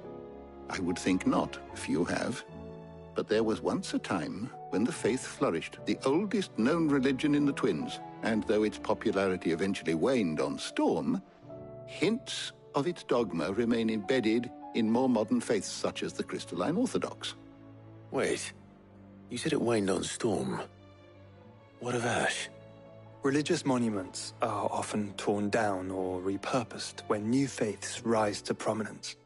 But if no new faith arose, then perhaps the ancient temples might still stand. And so, you see now why I must accompany you to Waloed. It would appear the past still has much to teach us, though in this case, it would not have been possible without the musings of Moss. To think that you carried a copy of my old mentor's chronicles all along. I am relieved to discover it in good hands. I shall guard it with my life. Joshua, if you're finished here, join me in the ale hall. I need to speak to everyone before we leave. Right away.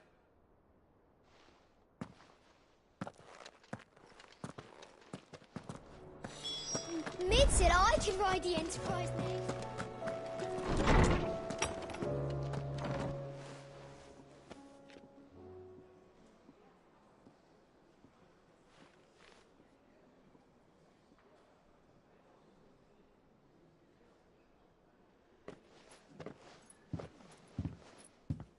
My apologies.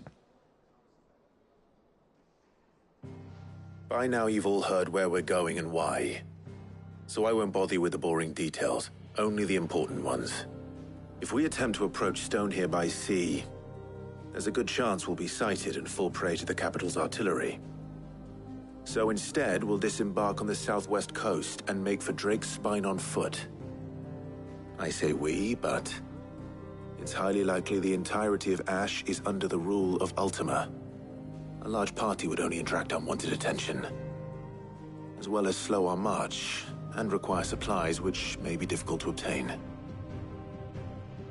Only Joshua and I will be going. And a scout. Preferably a good one.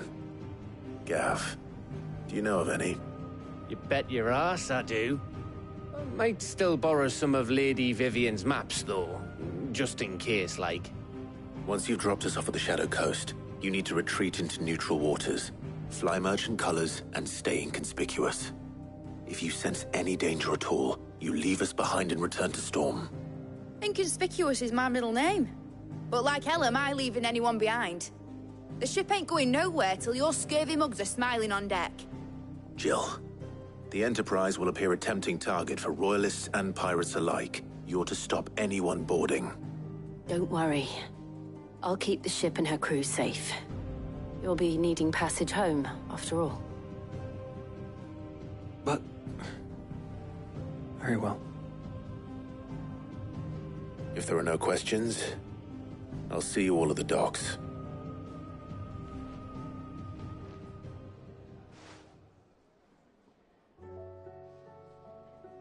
Let me know when you're leaving.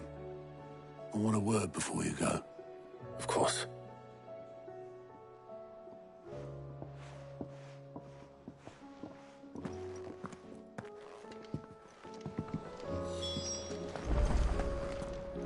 Thought I might grab myself a mug of Maeve's mead.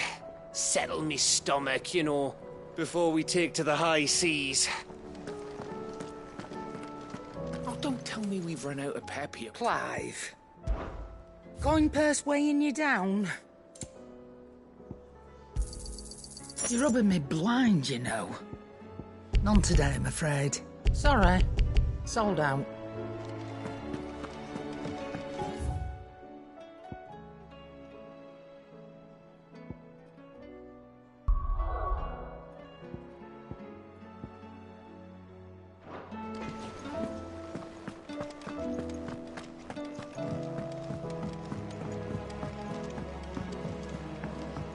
I am certain we will find what we seek in Ash, and learn the truth of Ultima's origins.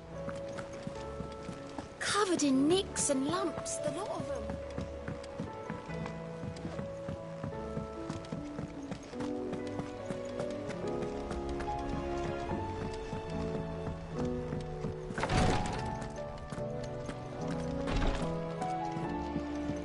Please, Your Grace, stay strong. Ah, my Lord Marquis. It was the greatest honor of my life.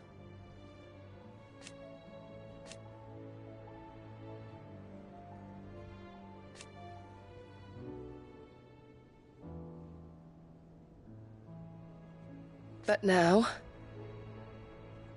so I bid you. Your companions are kind indeed.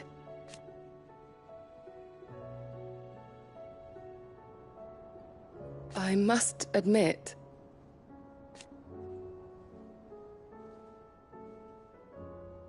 but I see now.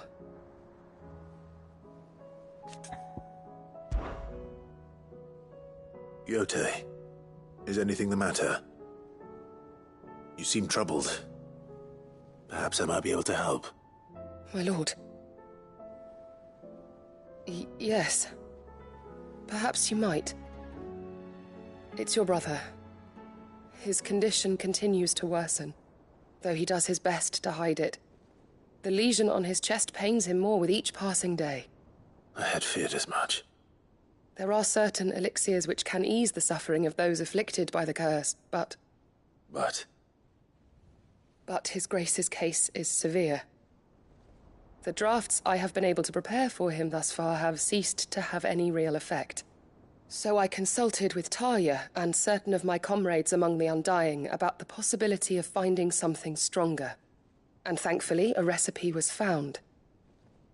The only problem being that the critical ingredient is exceptionally hard to come by, and our supplies are almost exhausted. Unless we can secure more soon, your brother's anguish will likely become unbearable. My lord, I know that I have no right to make demands of you. But would you help? For Joshua's sake. For Joshua? Anything. Thank you, my lord.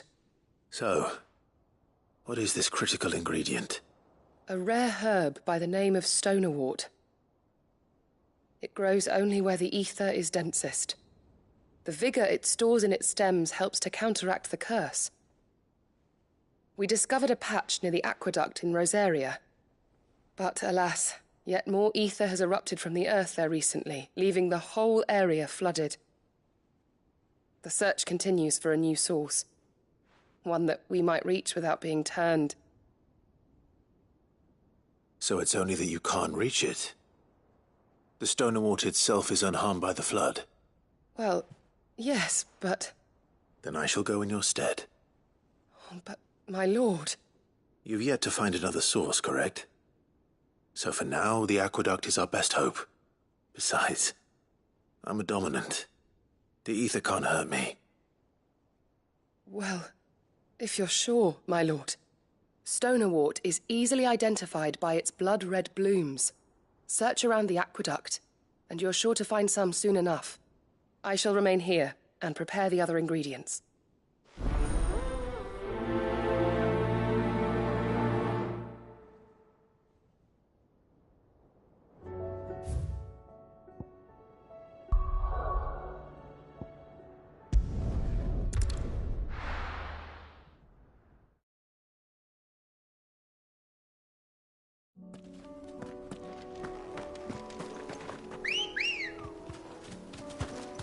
Good girl.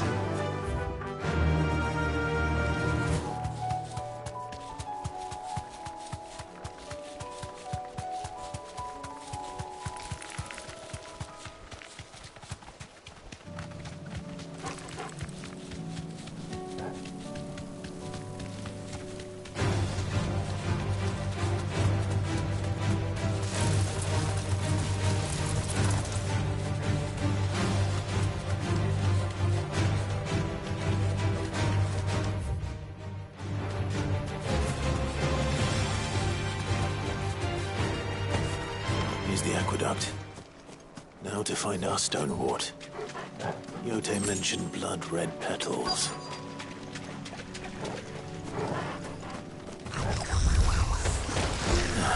Just my luck. Well, I won't be picking anything till they're gone. There's only one thing for it.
Nice try.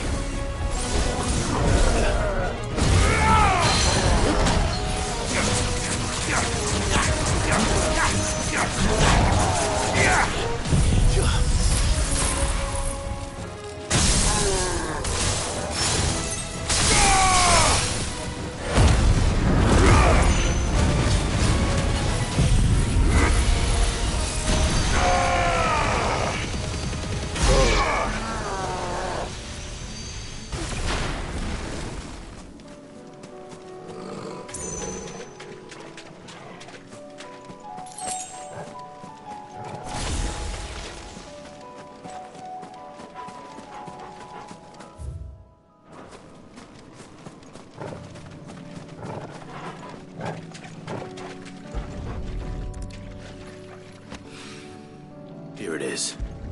Better collect as much as I can before reinforcements arrive. All right. That should do it.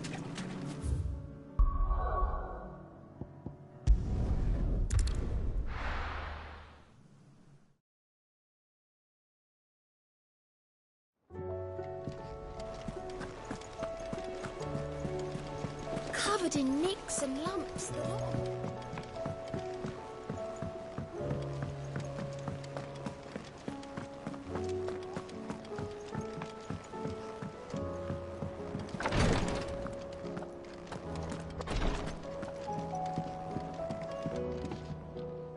Yote, I brought back all the stone and water I could find. Will this be enough?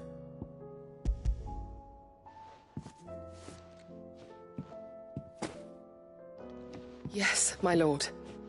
Thank you. I'm sure it will serve us until we can find another source. I'm very glad to hear it. You and His Grace are very much alike, you know. You think only of how you might help others, and never of the danger to yourselves. No more than you have minding my brother. You've risked a lot for him, and I thank you for it. I am honored that you should say so. But I beg you, my lord, do not give too much of yourself for the sake of others. We could not afford to lose you. I'll keep that in mind.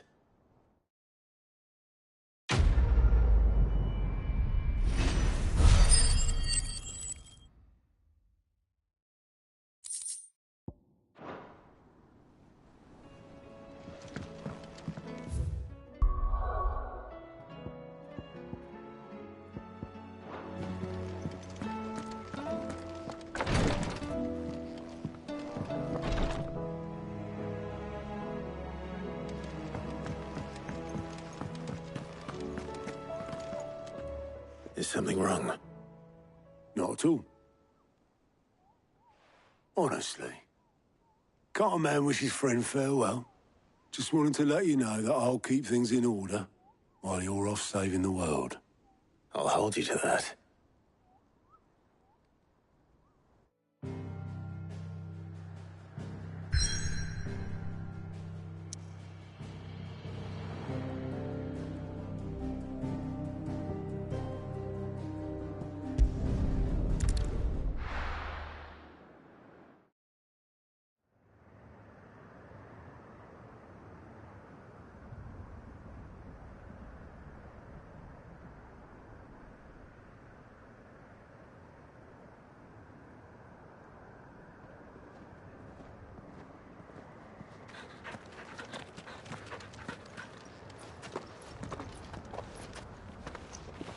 Reckon it'll be a long walk to the capital if we follow the cliffs.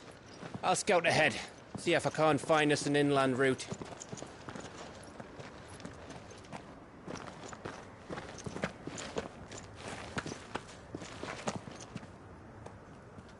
Clive.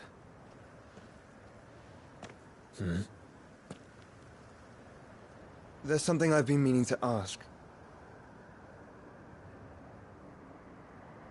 You took her icon, didn't you? Yes, I did. She understood.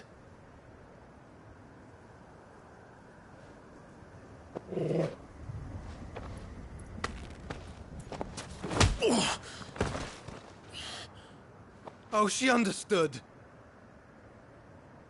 Understood that you decided to save the world all on your own, and that you'd die without her power.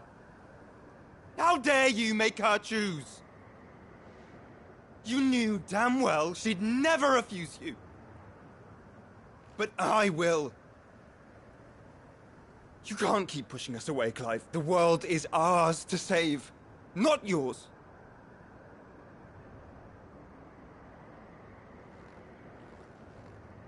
I used my gift because I thought it was the right thing to do.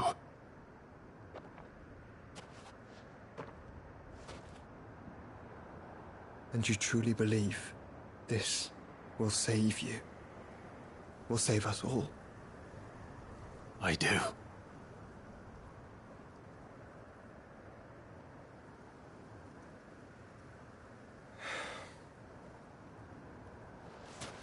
Then so be it.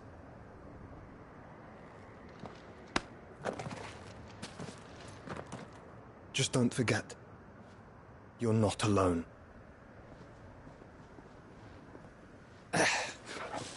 Think I found us a trail. Did I miss something?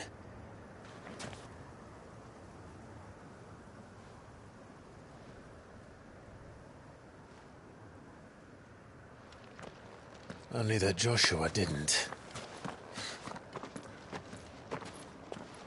I don't get it.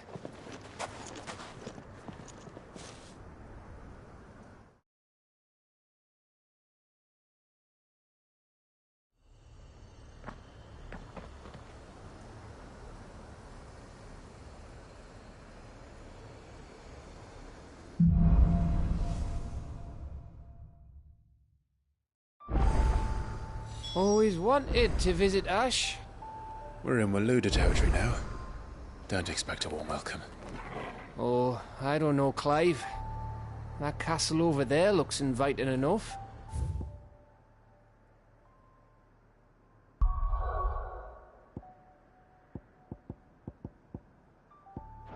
Shall we sample its inhabitants' hospitality?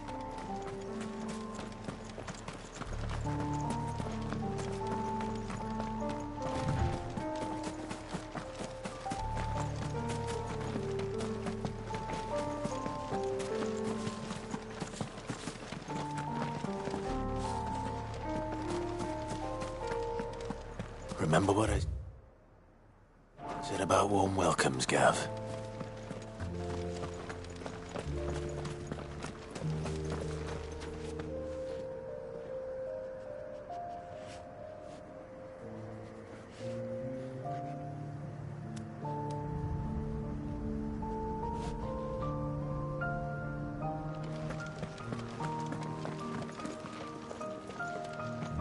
Oh, this place is as dead as Grieger's ghost.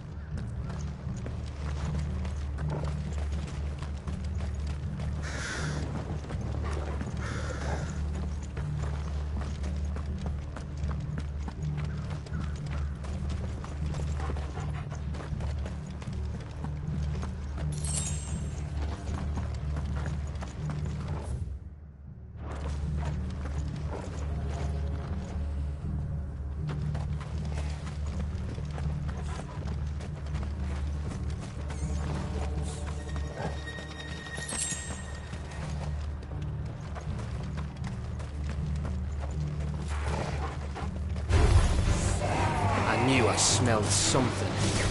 I see only orcs and Akashic here.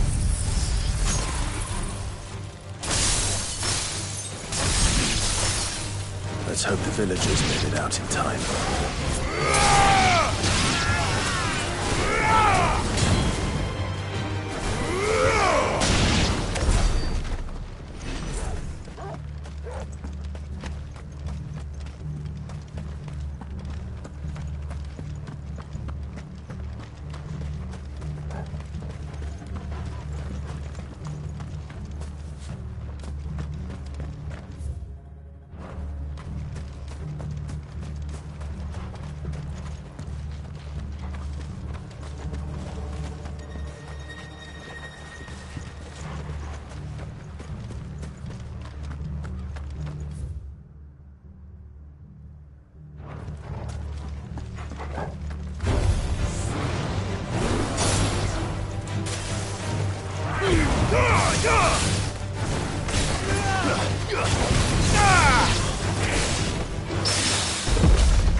Caution, brother.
Oh, look. It's the king of the castle.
Too slow.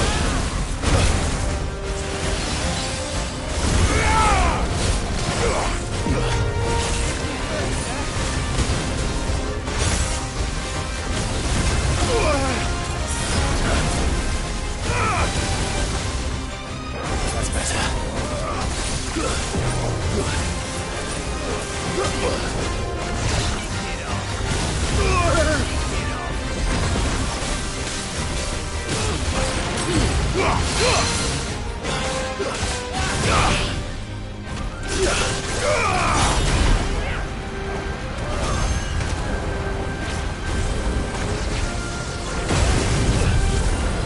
You're a fine hound. Oh, good. Then we're all ready.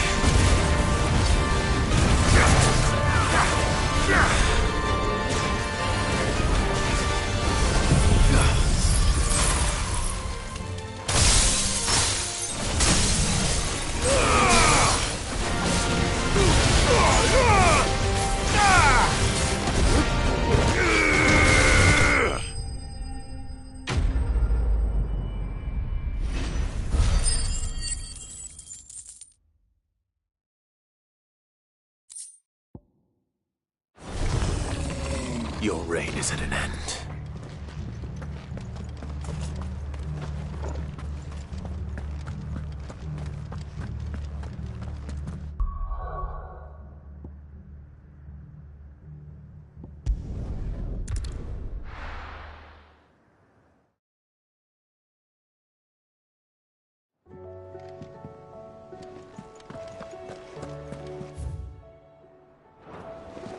Covered in nicks and lumps, the lot of them.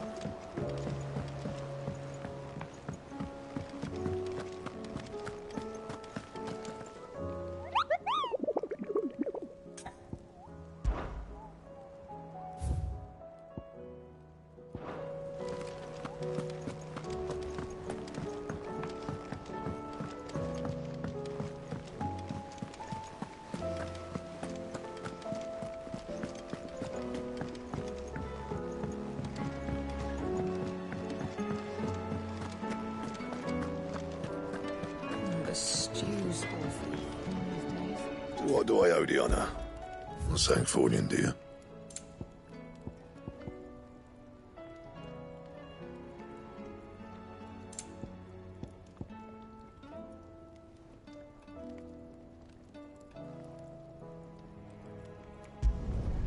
No scratches, all right?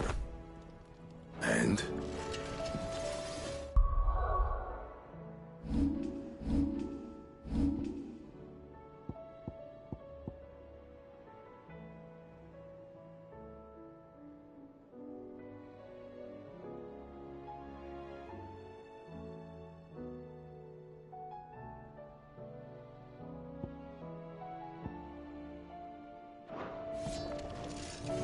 Trouble with your gear, or the sound of ringing still? So we weren't. And who knows? Not saying Fornian, do you?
Amber all over again.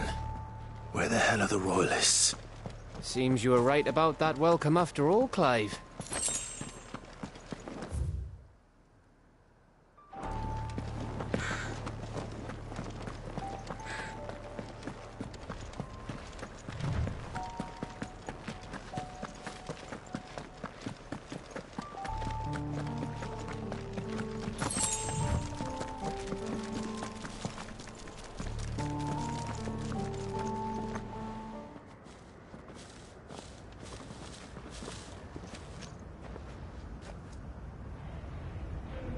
Aye, aye.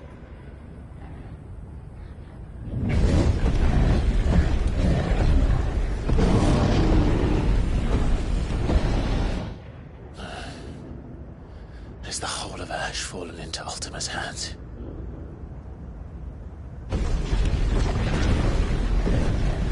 That's no peace delegation.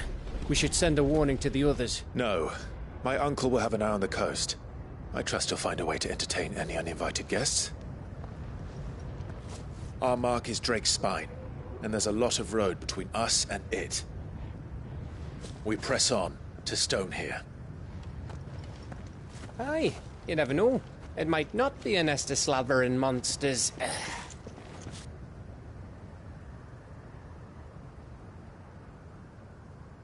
Clive, you must go on ahead without me. This stronghold is as old as Phoenix Gate, perhaps older. It may yet hide Ultima's remaining secrets, and if we are to best him, they must be unearthed. All right. Stay out of trouble. I always do. Mostly.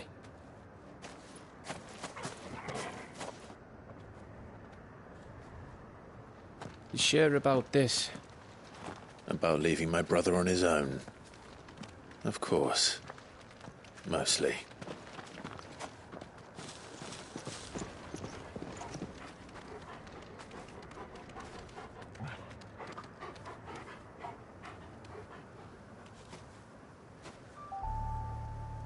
Lady Vivian's map is so old it's hard to tell which way is up. But if I'm right, we're not far from a village called Eastla. Then we make our way there, resupply, and wait for Joshua.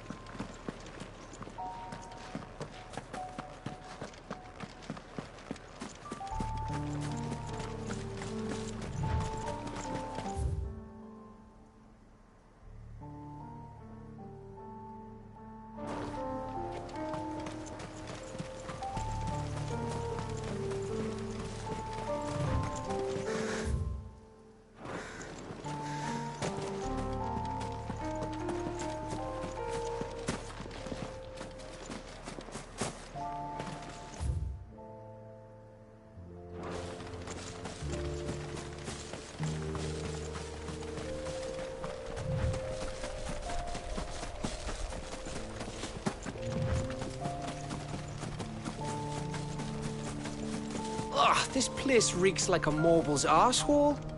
Though I'm guessing it's not the smell that'll kill us.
You're finished. Finest hour.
Farewell.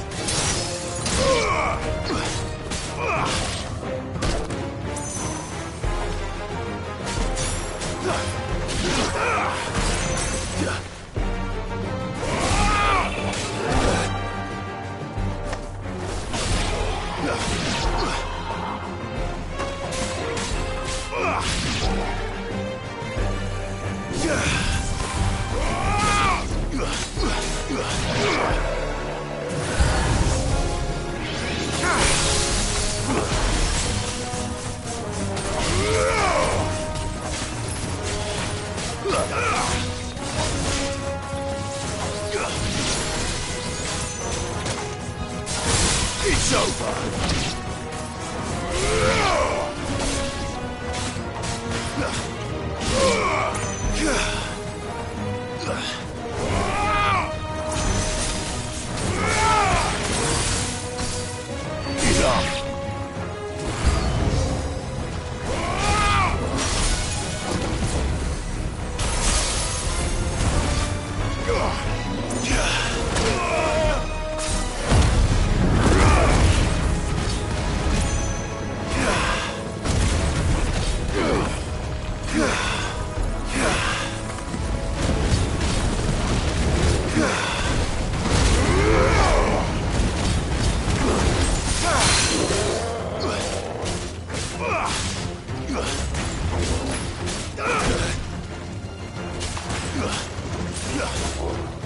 Nice try.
Finished.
Too slow.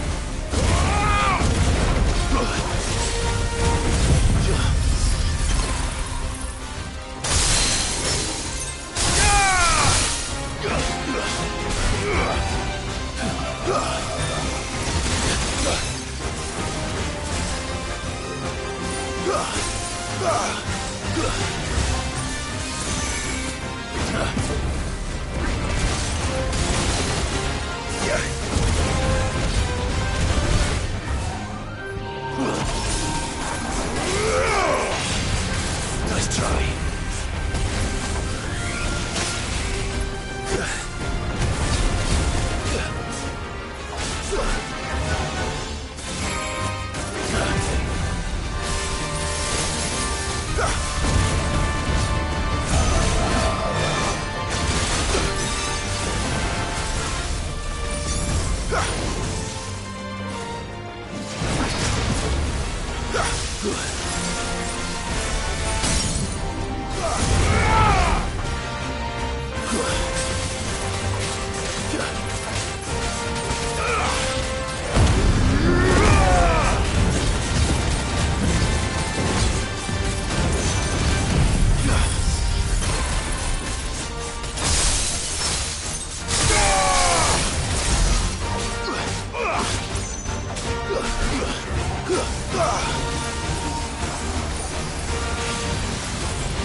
Enough!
Nice try.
You're finished.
Bahamut's breath. Don't look down, Torgal.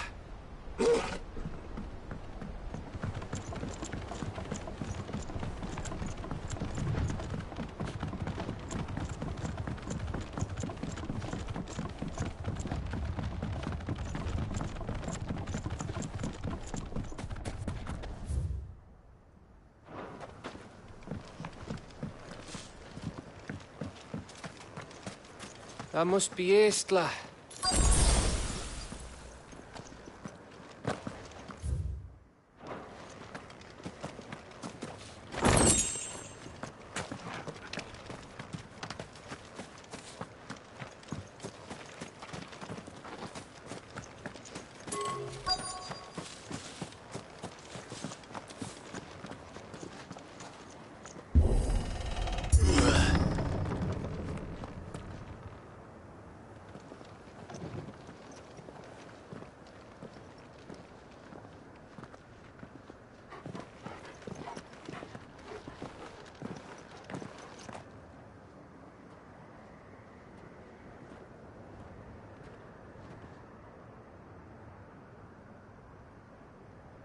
What do you think, Clive? Then we're too late.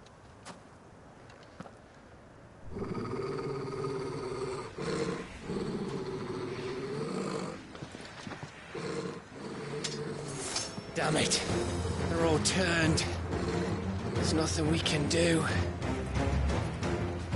I wouldn't say nothing. No quarter, Gav! No quarter!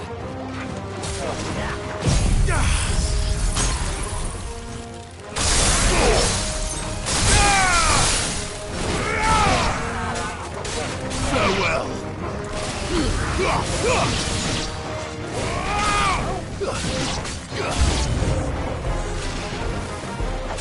You think all the villages in Ash are like this? A question for later, Gav.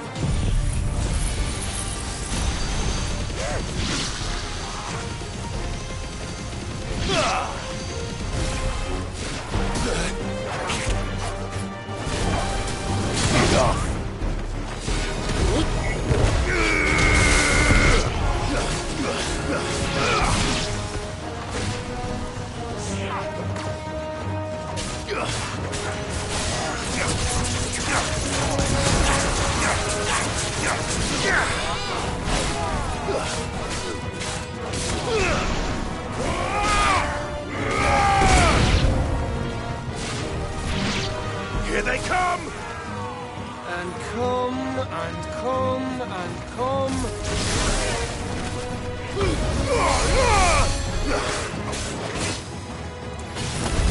Thanks, boy.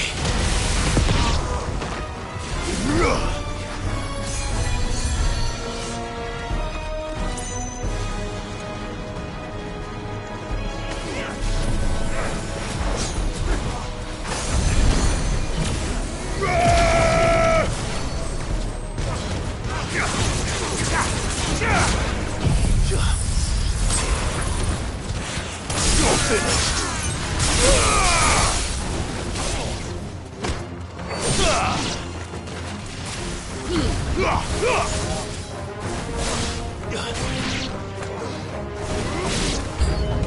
I don't want to die here, Clive.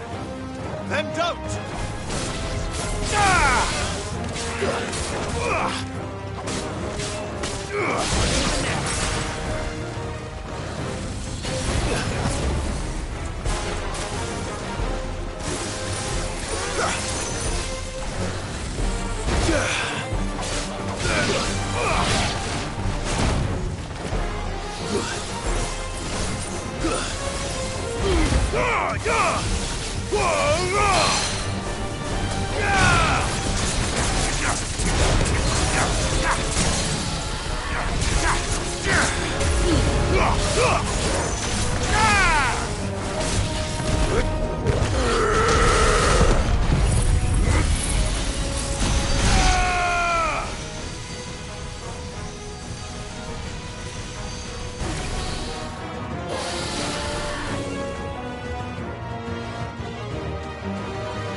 isn't over yet! Of course it bloody isn't!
Gav.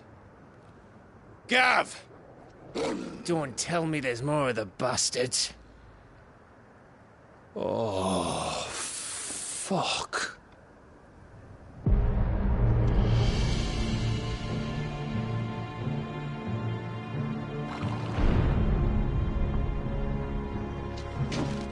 Have you come to watch, Odin? Bound for stone here. Good. My master awaits you in the capital, though I cannot allow you to attend him in your present state. And how are you going to stop us? Why, with this!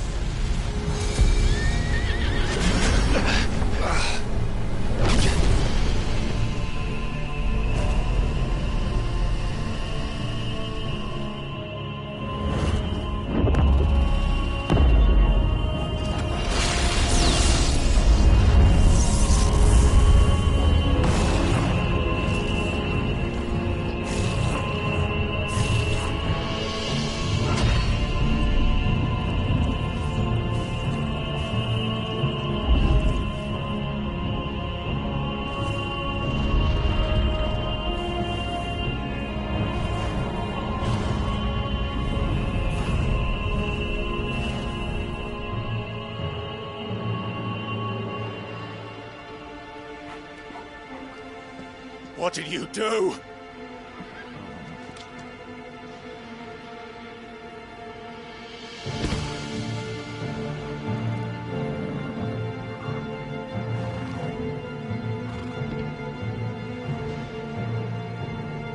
If the vessel would see the path opened, it has but to ask. I shall see that my master's prize is made presentable.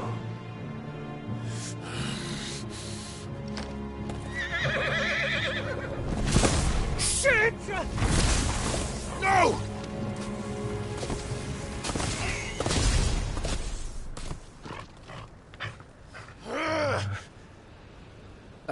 Clive? Would you mind telling me what the fuck just happened?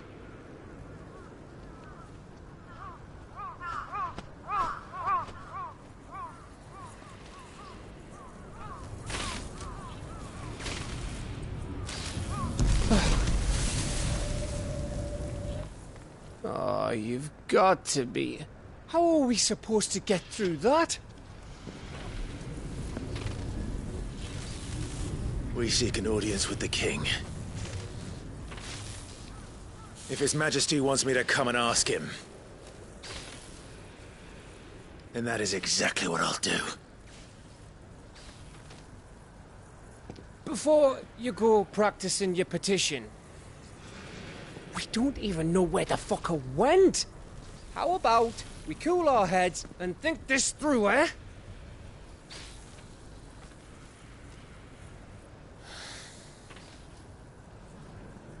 All right. Maybe there's something here we can use.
There's no one home, Clive.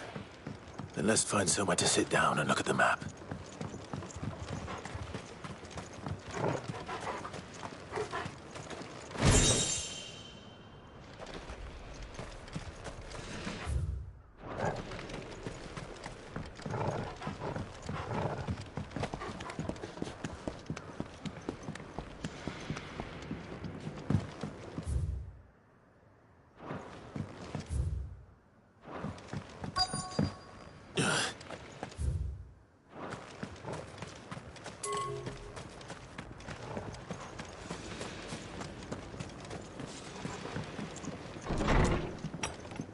Anyone here?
thought we got them all.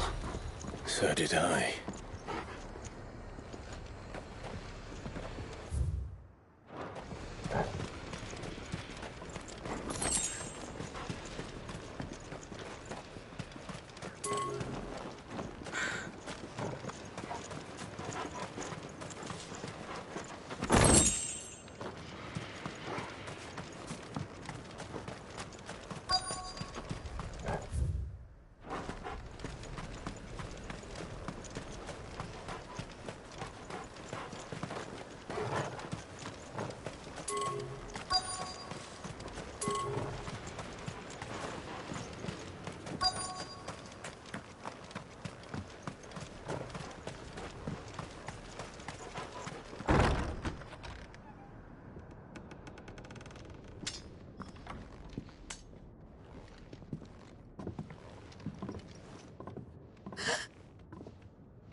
Please, no.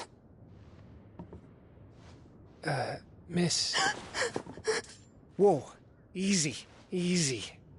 We're not turned, all right?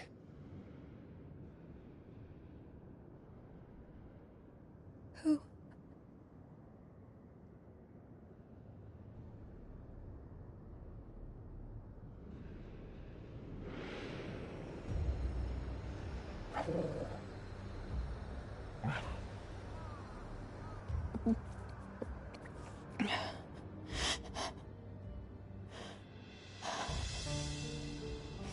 My thanks, kind travelers.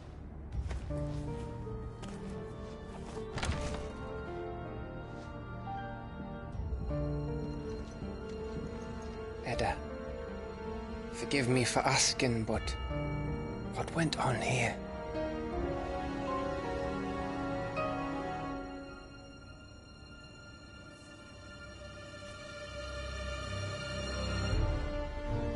It all started when the skies changed. The elders said it was the Arcade. One by one, people went mad. Minds taken by the ether. Till only I remained. By then, I was too far along to run. And then the nights came. And I didn't know what to do.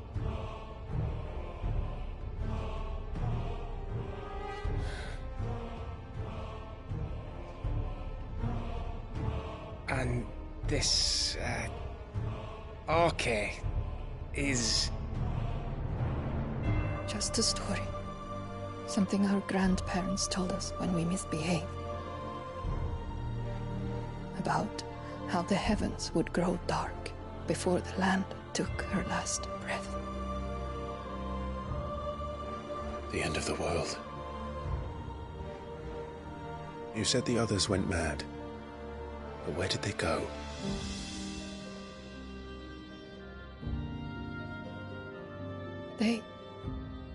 They all left. Drawn east to the tower, to Reverie. The elders, the healer, the blacksmith, my husband.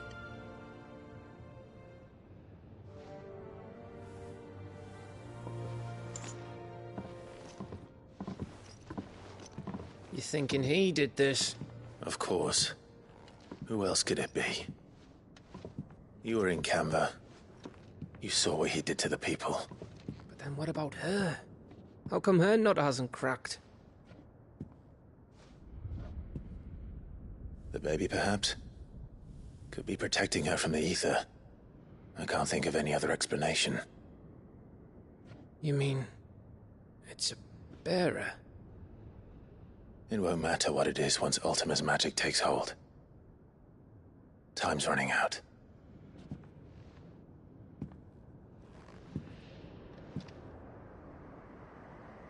This tower.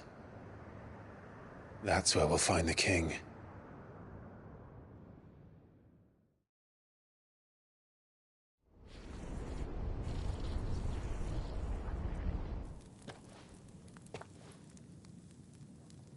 I knew it. It's the same as Phoenix Gate.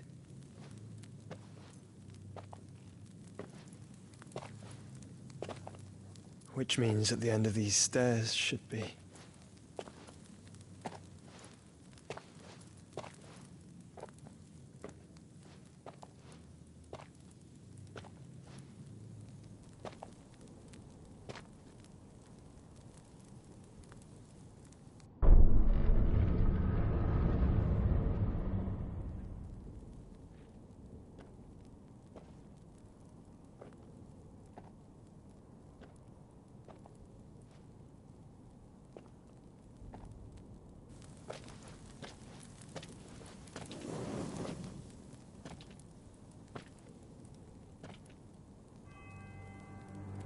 The mural is complete.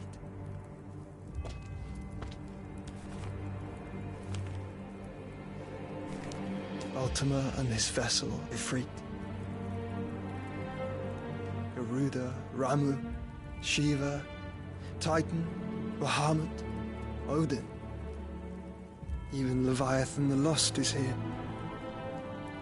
But where is the Phoenix?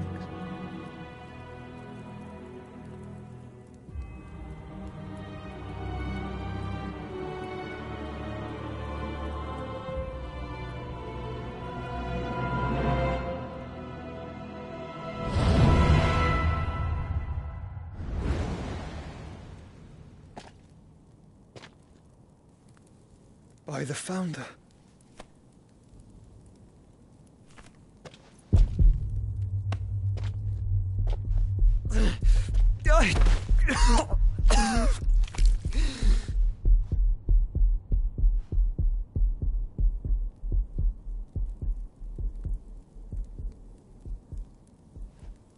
So that's what you want, isn't it, Ultima?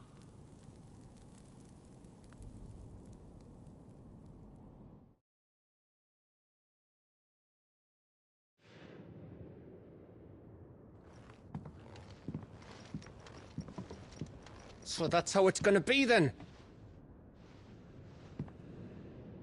I'm not asking, Gav. I need you to stay with Edda. What? I must do this alone. If I don't return, you're to find Joshua and make for the Enterprise. Understood? Aye.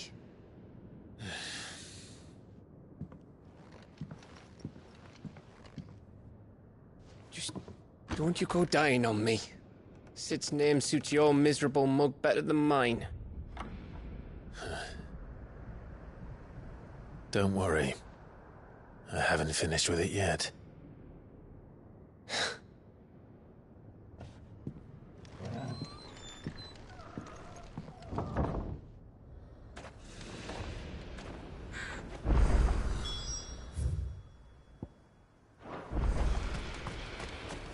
If Barnabas is controlling the Akashic, then wherever he goes, they'll follow.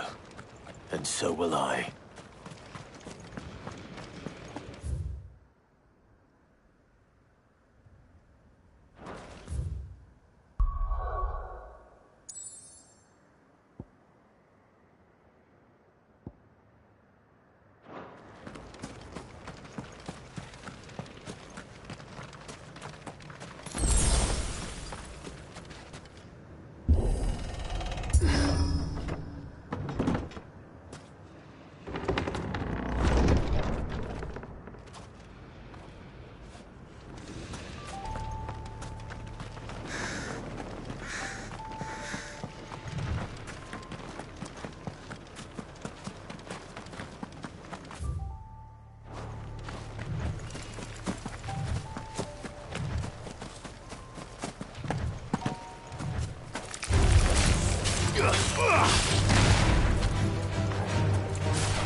right.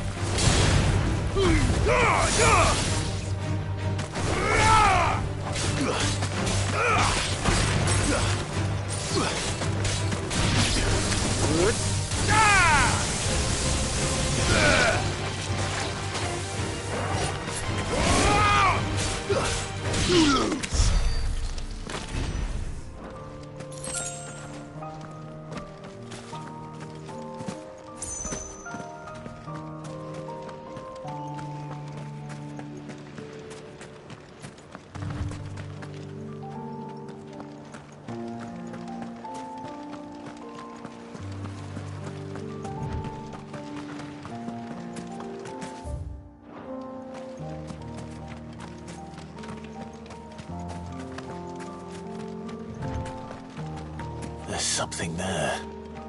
I can feel it. But now's not the time.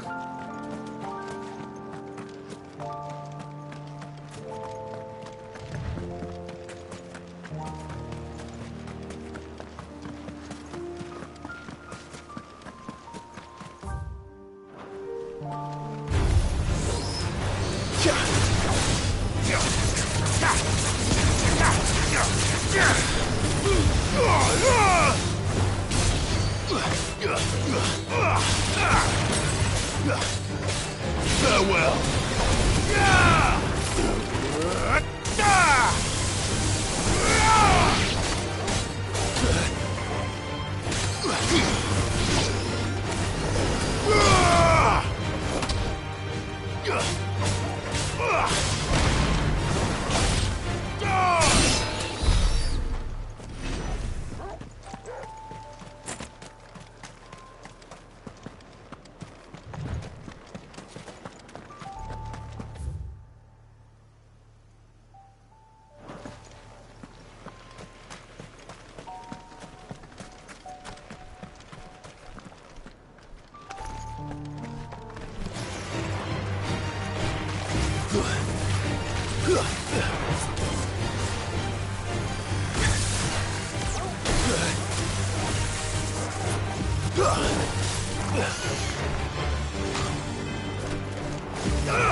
Soil!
This is it, boy.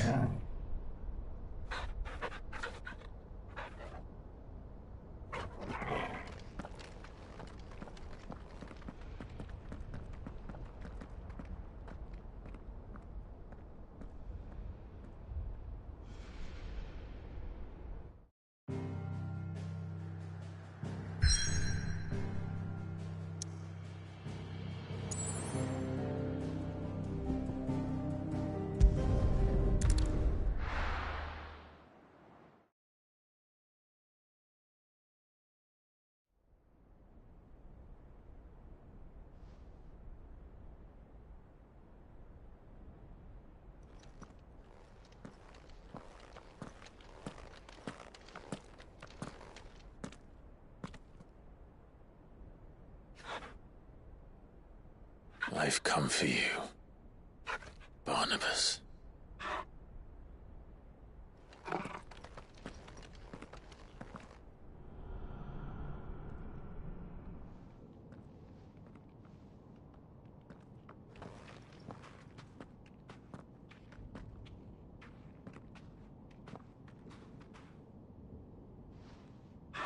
Stay close, Torgal.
The tower.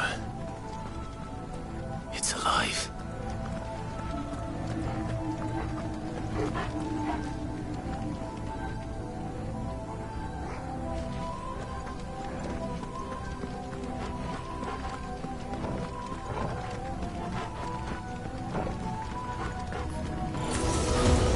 More echoes of the fallen.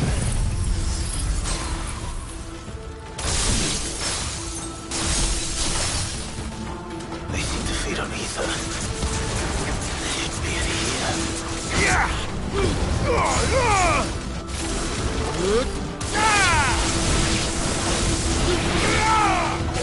It's over.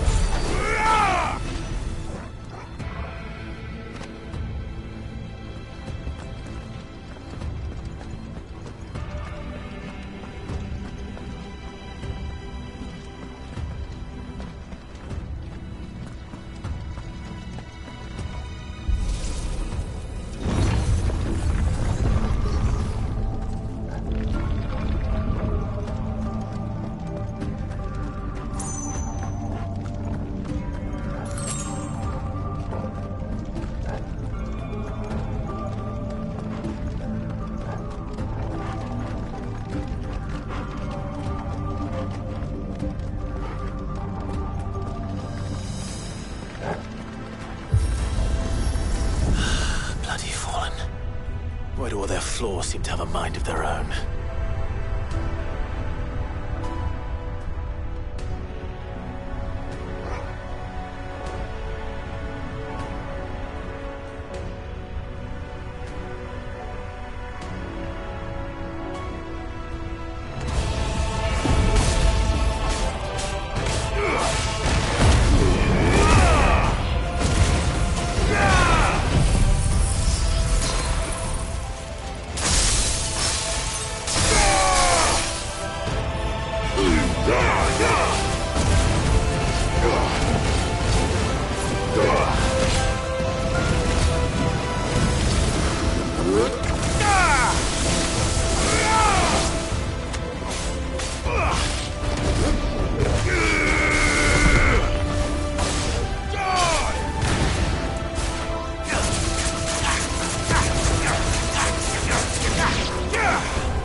You're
finished.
If I were Barnabas, Where would I be? The top. So I could look down on the world.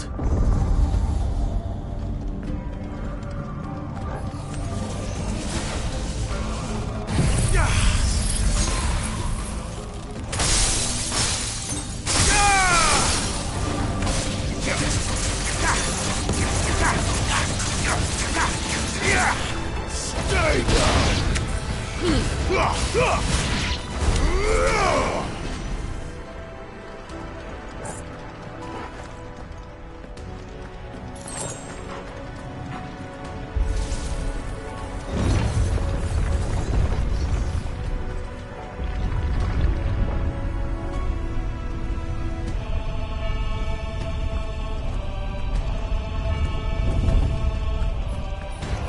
This might take a while.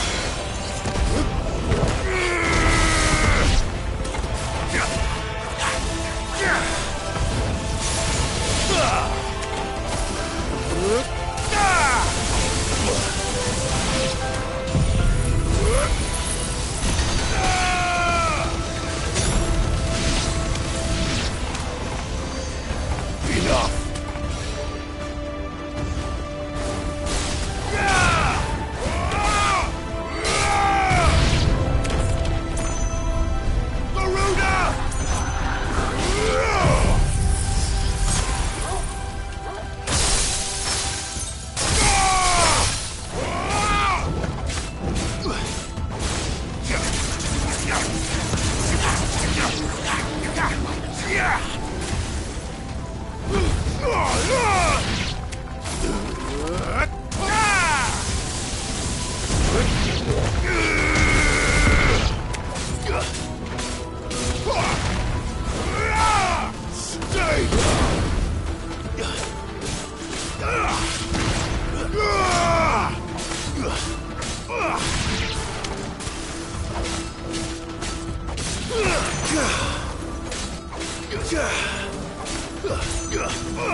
Well, that's new. Though I expected he'd fall like all the rest.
What was that thing?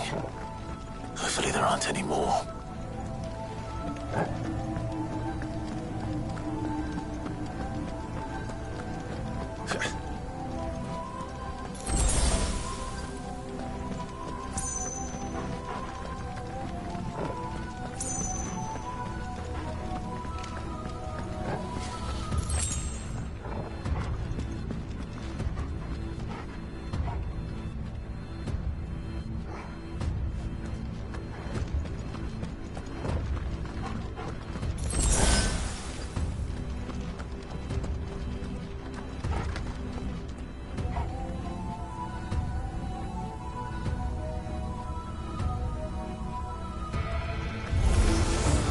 You know what to do, boy.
Yeah.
What's one more, eh, Torgal?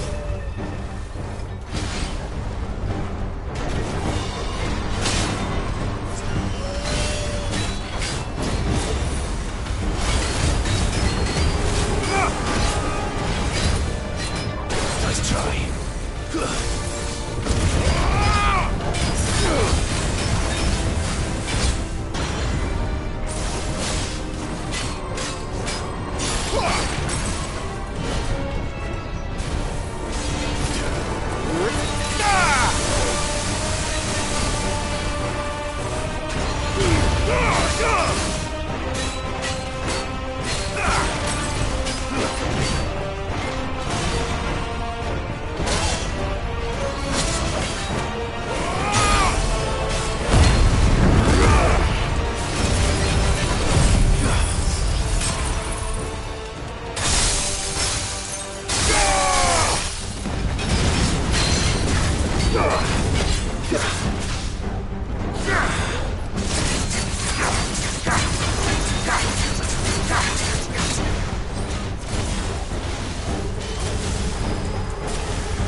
Almost there.